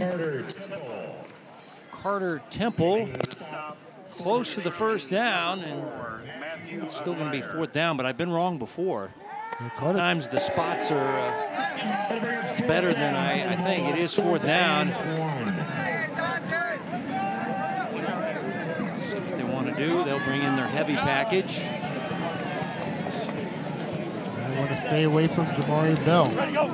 Nolan in the ball game, and Nolan, I don't know. I don't think he got there as Park Hill stuffs him on the play. As Van Bantavia was there making the stop on the outside, so it'll be a ball over on downs, and the Park Hill defense coming up big here late 3rd quarter as they'll take over at their own 15-yard line. So. Excellent effort by Park Hill defense. Bend but don't break. Don't give up the play. Don't give up the 1st down to allow this drive to continue and possibly keep the ball on their side until the end of the 3rd quarter. Now you give your offense another opportunity to try to get back in this ball game. Yeah, Bantavia had some assistance there. And now Thomas comes out, and he's throwing. Dangerous pass, though, caught by the tight end, AG, as Dostal sold out on the play, tried to get the interception, and couldn't get the ball. AG with the catch. AG, the excellent track hurdler. One of their top athletes on this team. We mentioned that his father played football at William Jewell with Logan Minnick, the Kearney coach. Coach Minnick well aware of the tight end for Park Hill as we've got early movement.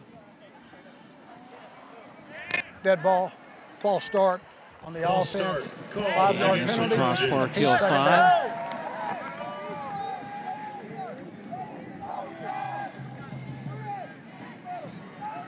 Park Hill has to figure out some kind of way to get a big chunk play here. They need some more energy back on their sideline. Yes, they had the big stop on 4th down, turnover on downs, but not sure they have enough time to get back in this ball game if they're just getting 3, 4, 5 yards out of clip. 2nd down and 8. Keep it on the ground. And this is one of their other running backs. This is Riley Haney. Good athlete. This is a guy that's actually their backup quarterback, and just can't keep him off the field because they like using him. So they give him some touches. He's only a sophomore. Give him some touches as a running back, but one of their future quarterbacks. Might see him throw the ball. Yeah, he's back there in the backfield, so look out. He can take a direct snap and throw, and that is the end of the 3rd quarter with Kearney leading at home 24-3 in week 4 of the high.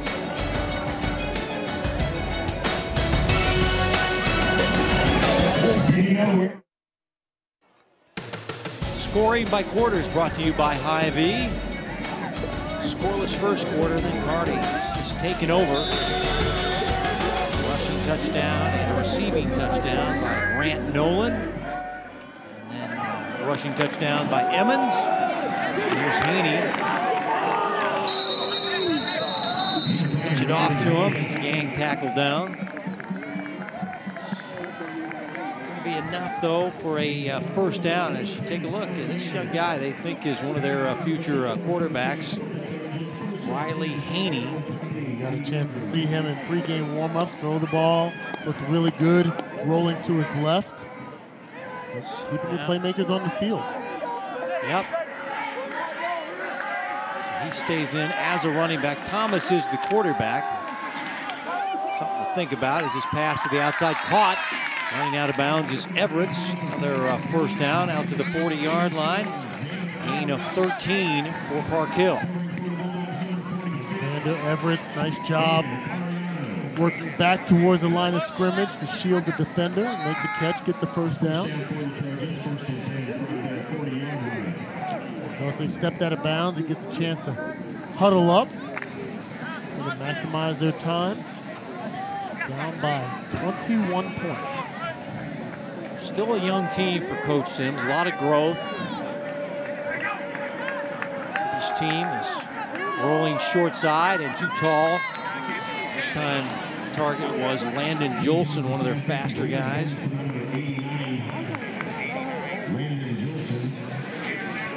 He's a returning starter, track athlete.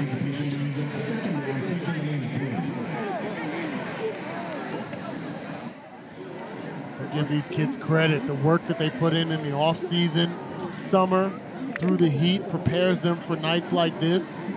Not seeing very many guys going down based on fatigue, so you got to give the commitment to their training a lot of credit here, Kev. Quarterback flushed, throws a floater, wide open receiver. That's Doral. And he'll cut it down to the 30-yard line. A 30-yard gain for Gage. Had some big gains tonight. Maybe cramping up a little bit. He's going to stay out there. This will be 1st and 10 from the 30-yard line. Now the new quarterback is Haney. Riley will just run it. Doyle's made some big plays tonight for the Trojans at wide receiver. How about Zane Thomas right here, buying time, gets the heat in his face right there, knows exactly where his receiver is, don't give up on the play. Good balance and presence of mind on the sideline to get a big gain for the Trojans.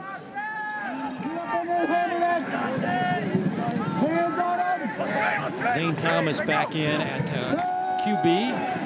And he's going to throw it to a wide open receiver for a touchdown. Dante Dixon got behind the defense and makes him pay, as it'll be a 28-yard touchdown pass to number 1, Dante Dixon. And Dante, that is receiving touchdown number 4 for the junior wideout.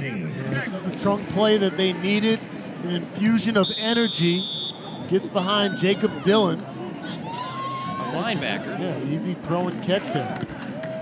And Anna Anderson converts the PAT. She's had a good night. She hit a 30-yard field goal.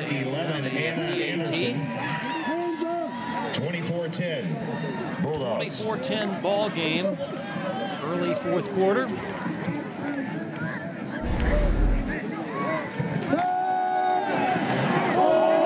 See just blown coverage down the field. Has to be when you see a receiver that wide open. Easy throw and catch. Trojans back in this ball game, down by 14.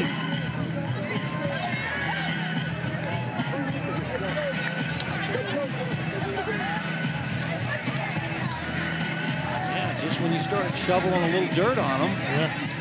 They get the 8-play, 85-yard drive. Dixon with the TD catch. Key number there, obviously putting 7 points on the board, Kevin, but 3 minutes, 37 seconds to get the touchdown, their first touchdown of the evening on the board. We talked about Dante Dixon, two-way star for the Trojans. We talked about him in the open. He's come up with a big play here. Now we saw an onside kick for Kearney. Does Anna Anderson have one in her repertoire? I'm sure she does, but I doubt that she's going to do that here, as now you see the receivers and the hands team guys creeping near the 30-yard line, expecting a short directional kick here, and there it is. And that's, I think that's their backup quarterback. Yeah, that is Brad Dahl. He backs up the starting quarterback and holds on the kicks and PATs, so he's got to have good hands, and he showed it there. Almost had a collision there. We've seen that a couple of times this evening. You got to have better communication. Watch it. Be careful about retreating on kickoff return. If that ball looked like it was a little bit loose there, it's a nice job of focus and concentration by Brad Dahl.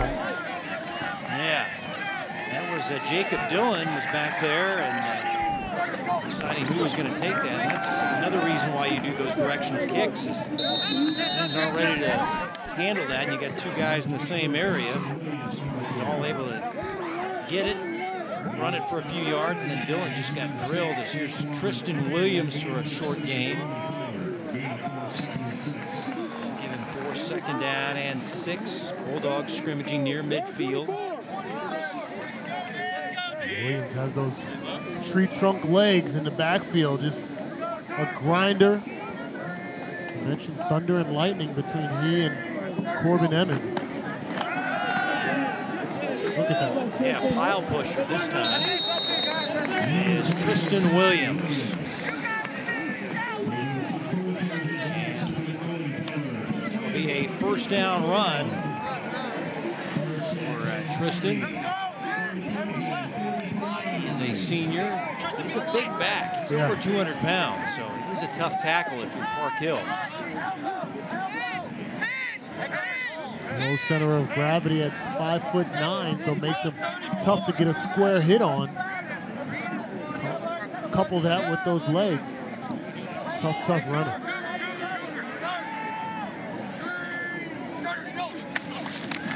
Give a touch to Emmons, and there you see his speed and vision as he weaves his way inside the 30, down near the 28-yard line, as he got 15 quickly and get out of the coach's doghouse after that fumble. He's got a touchdown, but he also fumbled. Great blocking at the point of attack, but watch him protect the football. Learning right there at the end. You see number 20, Davis Livingston, who stripped the ball away from him at the goal line, was coming up to try to knock the ball loose there, but Corbin Emmons learning from his mistakes. Corbin again. I like his ability to make that first guy miss. Yeah. Bronson able to get him down, but he's a secondary guy, but that first guy tends to miss him. To get some positive yardage. 4-yard gain.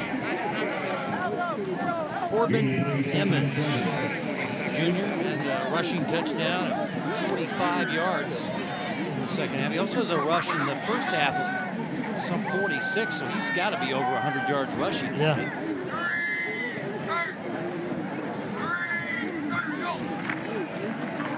Second down, quarterback.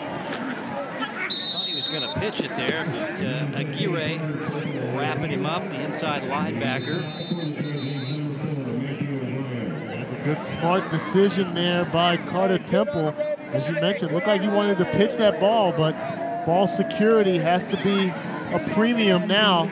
Up by 14 points with just under 8 minutes left in the game. I don't want to unnecessarily put the ball in the air or possibly put it on the ground. Just live for third down. Park Hill will take the timeout. They need to stop. Down by 2 touchdowns in the fourth quarter.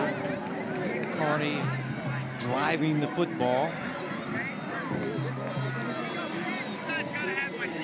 This is the exact drive that you would want to have if you're a Kearney Bulldog, Kevin, because with the score that the Park Hill Trojans had on that broken defense, take up some time, drive the ball down the field, give your defense some time to rest on the sideline. Now you're already in field goal range with your All-State kicker and Jacob Dillon. It's working in the favor of the Bulldogs right now.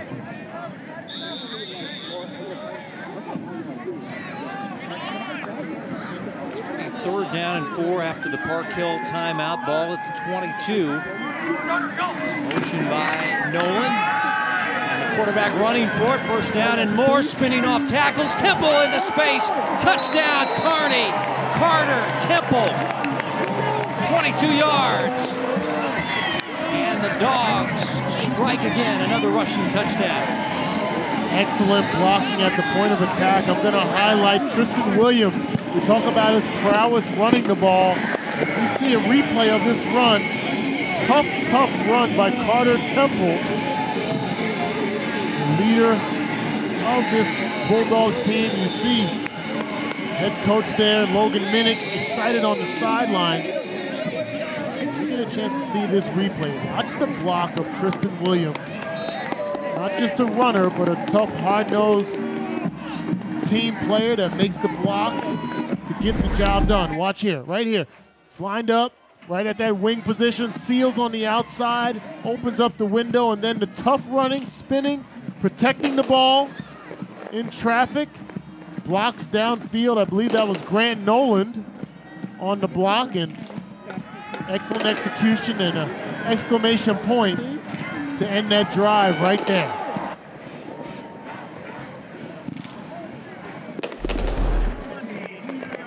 That's how you end the confidence of a visiting team who thinks they're back in the ball game as you drive it down and get a rushing touchdown by Carter Temple, and you're back to a 21-point lead.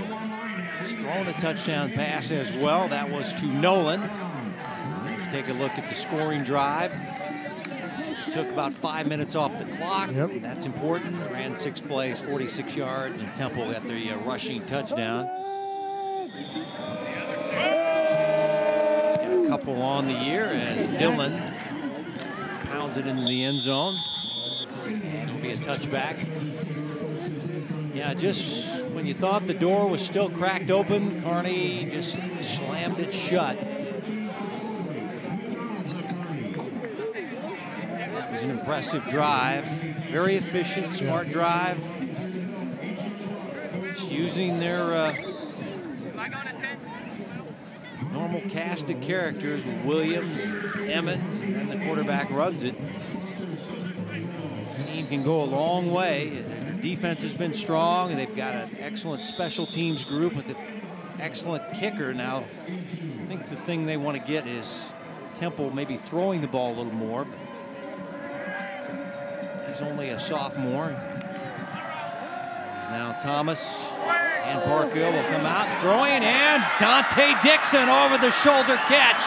And Dante's gone 80 yards the other way, and just like that, Dante, his second touchdown. Both of them receiving, and Dante coming to life here in the second half as the Park Hill fans enjoying things. Never say die mentality for Andy Sims and his Trojans. They come with the big home run. Punch, counter punch, and then another counter punch. It's not always about the action, it's about the reaction. How do you react when things are not going your way? And give credit to the Trojans because they are saying this game is not over yet. Down by 14 points again. Quick touchdown. Watch the throw here. Man-to-man coverage on the outside. Great protection.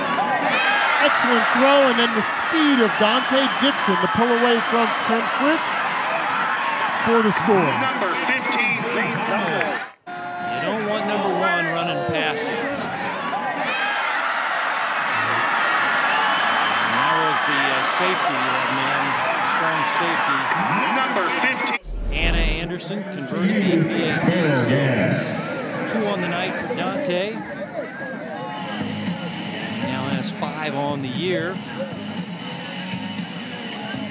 He had the big fumble recovery in the end zone as well. Corbin Emmons fumbled on the 1-yard line. So Dante Dixon, as we mentioned in the open, a threat at the defensive back position and making big plays as a wide receiver. So what does Anna Anderson want to do with this kick? Do they onside it, or do they go back to their directional kicking? Or does Anna just go with the deep ball? She's going to go with the deep ball this time. There's nobody back there, and Kearney going to have Nolan with the live ball action from the 5, has running room. And Grant, their fastest player down the sidelines. Anna Anderson got him out of bounds. Anna Anderson made the stop on Nolan. She was able to get him out of bounds. And she's kicking, she's making special team stops. We got a flag down.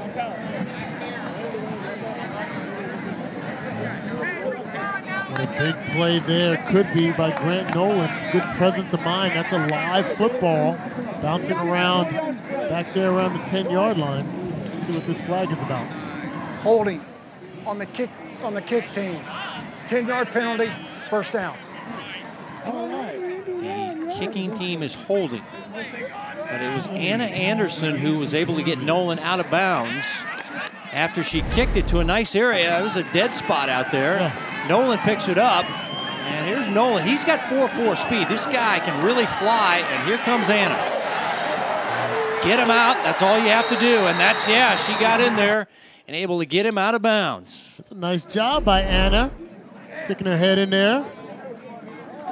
Not just trying to push him out. I don't understand the holding penalty on a kickoff coverage. Yeah, I don't. Yeah, that one's interesting. You can hold. I didn't know you couldn't hold on kickoff coverage. I know interior linemen you can't hold on an offensive play as a defensive lineman, but I don't think I've ever heard of holding by a coverage unit. So the ball will be spotted at the 35-yard line, and here comes Temple and the Kearney offense leading by 2 touchdowns. Once again, wanting to use clock and look for the combination of Williams and Emmons to touch the football. This time it'll be Tristan staying alive as he rolls off bodies, able to take advantage. You see a lot of running backs do that. Literally rolling off of bodies, as you mentioned. Great balance, athleticism by Tristan Williams. Watch this run here, in between the tackles.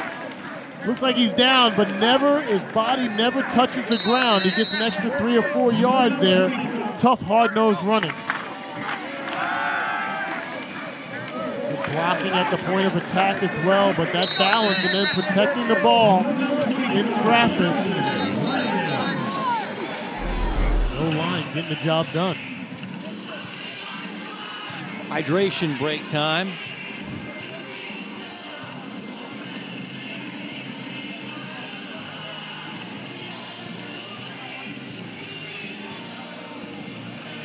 Next week, a Kansas game, EKL matchup. Blue Valley playing host to St. James Academy. I'll be there with you. Yeah, you're filling in for a couple. Thanks a lot for doing that. Oh, no problem, man. I There's appreciate the next invite. week's ball game. I know you're busy with your Chiefs schedule and the three-peat season potential for the Chiefs. But yeah, Dana and Hughes always chipping in, helping us out here on the Hy-Vee High School Game of the Week. Good to see up-and-coming stars in the Kansas City metro area. Always those. After the hydration break, and this will be another run for Tristan Williams.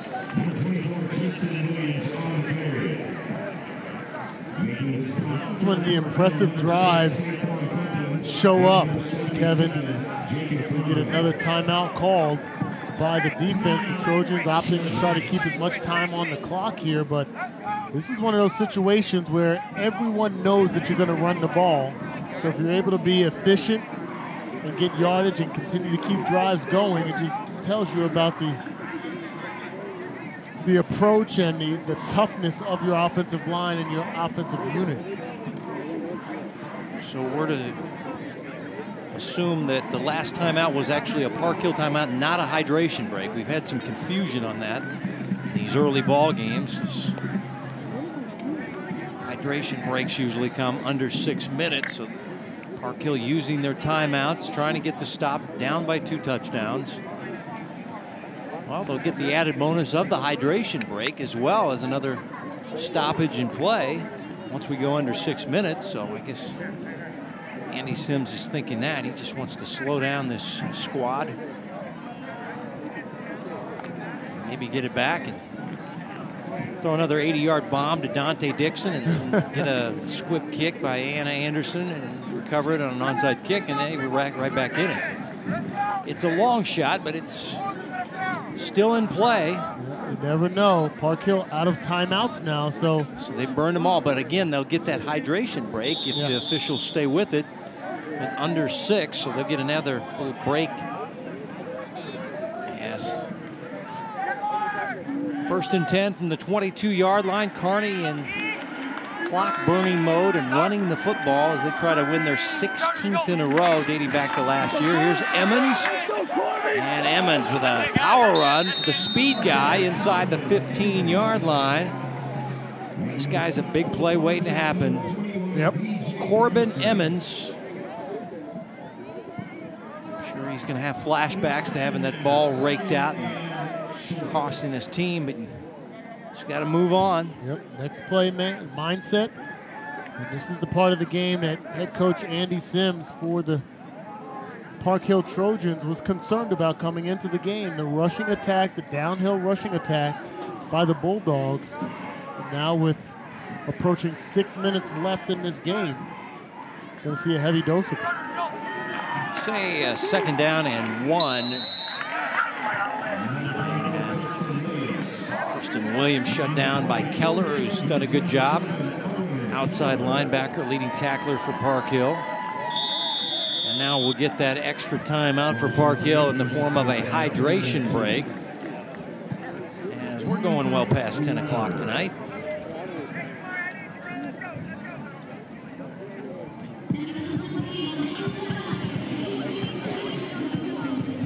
Let's take a look at some of the key plays in the second half, brought to you by Hy-Vee and been the Dante Dixon show. If you're a Park Hill Trojan fan, that should be an 80-yard TD.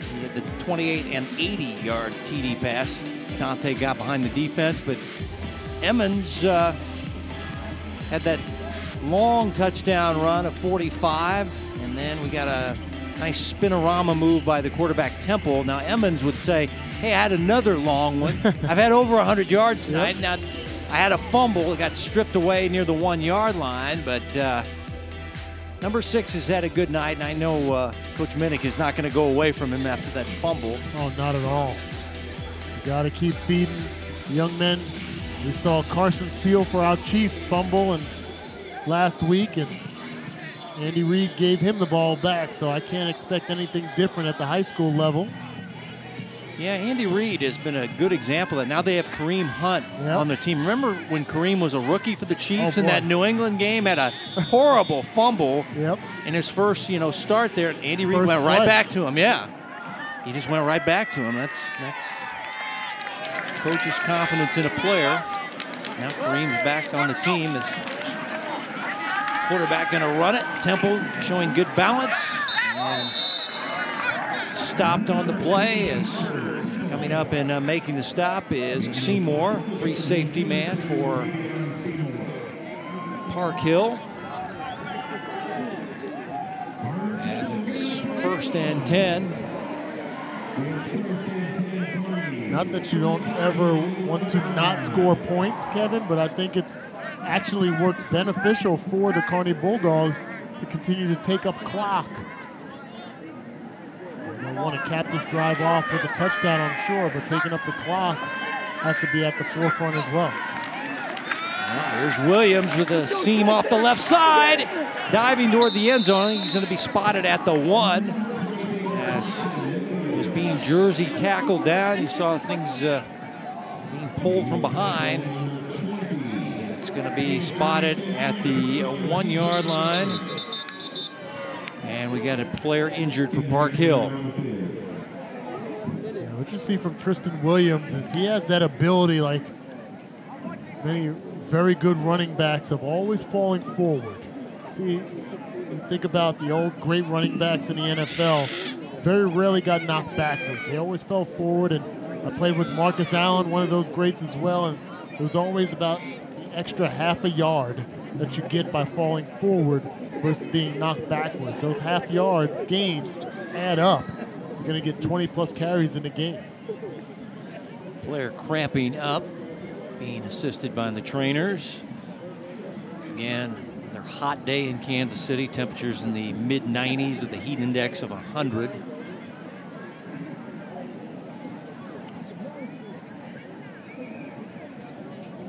I'm still never going to complain about the heat, Kevin. I don't. Yeah, I know yeah, let it get cool. No, I just need cool. I don't. Yeah, I'm not saying I'm tired of the heat and humidity. And player walking off is Livingston, the safety man, with cramps. Kevin, I don't want snow. I don't need cold, sub. Remember last year you had that 2 weeks of like Arctic temperatures, cracked my windshield. Got to get that fixed this week. Yeah, it's no, I don't need that. Just cool it down a little. I don't even need 90s and humid temperatures here. 70s. Kevin, my first job in high school was I was part of the maintenance crew at the library. My boss, he used to say the humidity. He called it humidity. Are you one of those guys? I feel like you would be one of those older guys. I use humugity. Humugity. Yeah, that's humid and muggy, and that's what it was today.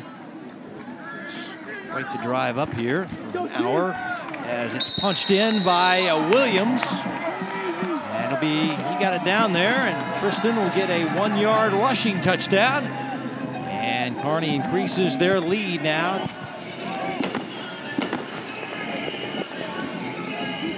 The PAT pending. Good hard-nosed run. Again, the offensive linemen. Let's not forget about those big guys up front. Biddix,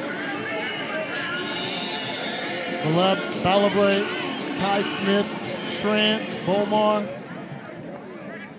Balabra, I'm sorry.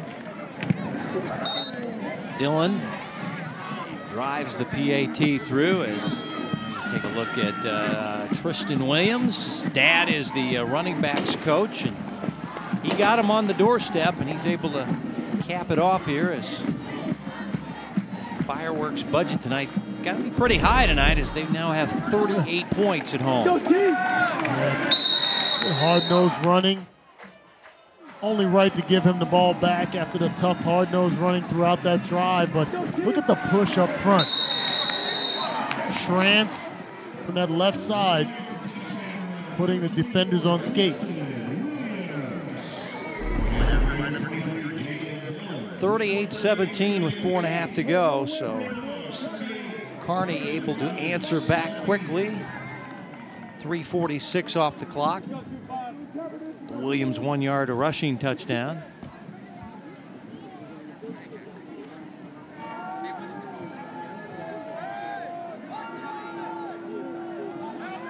And Dillon.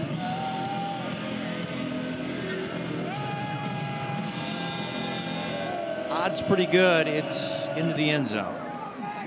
Yep. This guy's got a strong leg, and colleges are giving the kickers the love. This kid can bomb it 55, 60 yards. That's good to see, guys. Yeah, I'd like to see these guys. You know, seen some local guys kicking on big-time teams, and now here comes Park Hill back out. And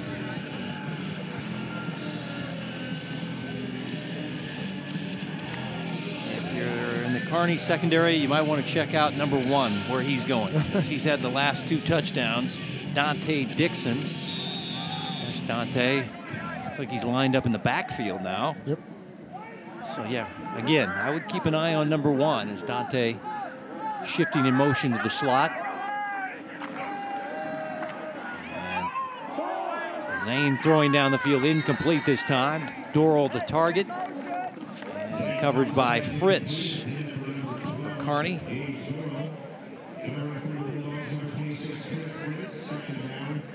You know, there's been a couple of big plays given up by the Kearney Bulldogs defensive backs, but overall, I think they've done a solid job of minimizing what we thought would be, you know, an aerial attack, maybe like they hadn't seen in a while. Preparation coming into this game, as you saw head coach Andy Sims there. Yeah, there was a lot of unknowns coming into this game, you know. Class 6 versus a Class 4. There's Dante Dixon, the catch. And he is grabbed by Theo Grace and taken down rudely. Theo does. But you just don't know when you're taking on a Class 6 team that you haven't played in 10 years, throws the ball all around the lot. That's going to be taxing on the defense, you know, because you're just chasing guys all night long. It's different than playing a flex bone or a power running team. So Kearney had some unknowns. Park Hill had the unknowns, but they were saying, hey, we got to just take care of our own business.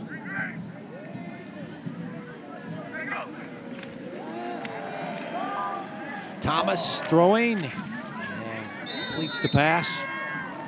And that'll be Everett's, the junior.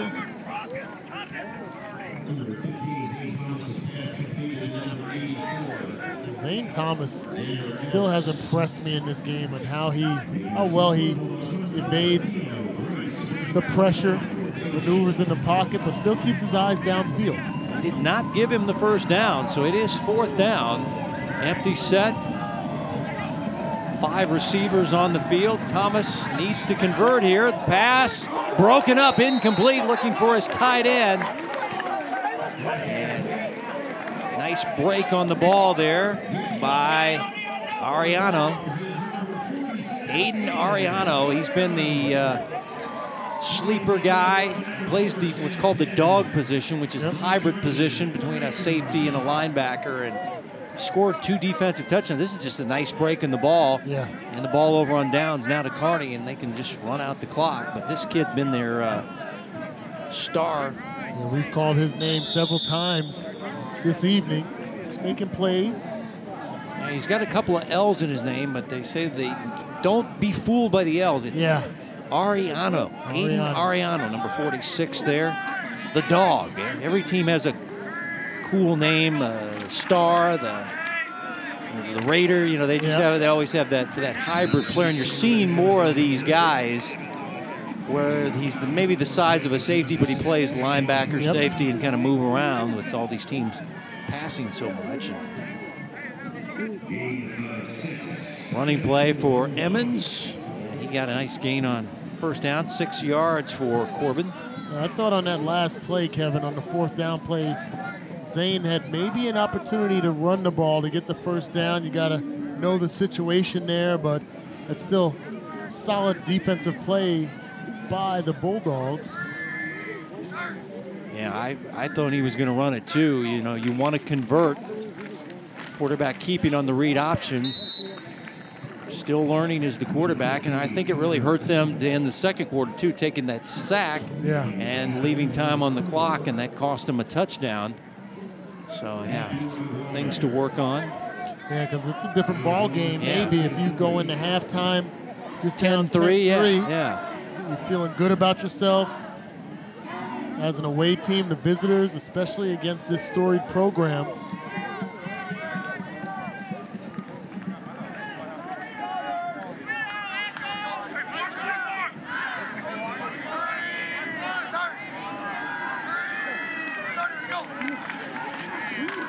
Running play for Williams, just for a couple. Pretty close to a first down here. Interesting drive up here, Danon, between the Liberty exit and the Kearney exit. There was a camper shell on the middle of the highway. It blew off the top of a truck and was just sitting. I was like, what? Why are we stopped here in the middle of the highway? And it's because cars were going around a camper shell. You know, the normal plastic shell that goes on the top of a pickup. And then you see a pickup, high speed, backing up to come back and get his shell. Wow, crazy drive up here. Only takes an hour. Yeah, not a bad drive. Yeah, you said it's a short drive for you. Yeah, no problemo. This guy's coming from OP. Yeah, it's a different story. Camper shells on I-35. Yeah. Well, next week when we're over there on your side, we'll, you know. Oh yeah. We'll be in the Blue Valley area for Blue Valley and St. James Academy EKL matchup. Both teams Class 5A, and tell you what, this Blue Valley defense heard a lot about it, but it looks like St. Thomas Aquinas and Coach Dreiling handled them with the victory tonight. St. James Academy has already lost one and taking on Blue Valley Northwest. I was hearing ominous reports about that one as well, so both teams may be coming off a loss in the EKL. But you know Dave Merritt, right? Yep. Okay, well, you get to see his son in action for Blue Valley, and he's quite the player. I think you'll enjoy that. Yeah, I'm looking forward to that. I've spoken to Dave several times about his son. He's to me, one of the unsung heroes of this Chiefs Super Bowl runs. Dave Merritt, Steve Spagnuolo gets a lot of credit, justifiably so, but Dave Merritt, the defensive back coach, he just keeps churning out playmakers on that back end, helping us to Super Bowls. Yeah, well, we'll see his son in action next week on the Hy-Vee High School Game of the Week. He plays for the Blue Valley Tigers. Now, are they using him more as a defensive end or as a linebacker? He kind of was kind of an outside hybrid, outside guy, and now he's going to Alabama to play college football for the Crimson Tide. So this Blue Valley defense is going to be tested. Emmons a little shaken up after that run. I actually played against David Merritt in college, Kickoff Classic. He was a linebacker or a safety with the North Carolina State Wolfpack.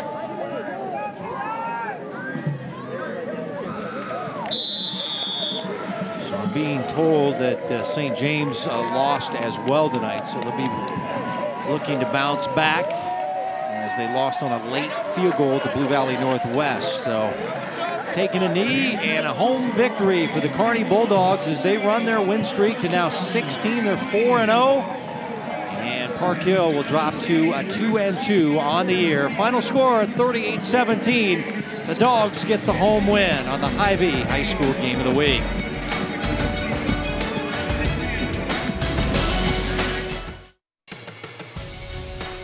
(38-17), the Dogs get it done.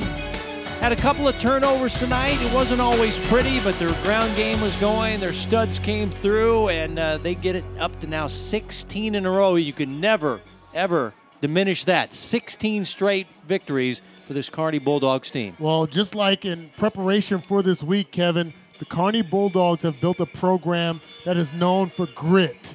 These are gritty young men. We saw some Pop Warner kids that aim to be on this field down the road, and what they showed is grit tonight. coming back from some adversity, early and late turnovers, but still able to put up 38 points and pretty much control this game from beginning to end. Special thanks to our ADs, Dave Schwarzenbach of Kearney and Tom Garth of Park Hill. Thanks to the coaches, Coach Minnick and Coach Sims. Our producer, Joe Novacek. For Dana Hughes, Bethany Bowman, our entire Spectrum News crew. This is Kevin White saying so long from Kearney, Missouri. Our final once again. The Bulldogs win at 38-17 over Park Hill as we say goodnight from the home of Jesse James.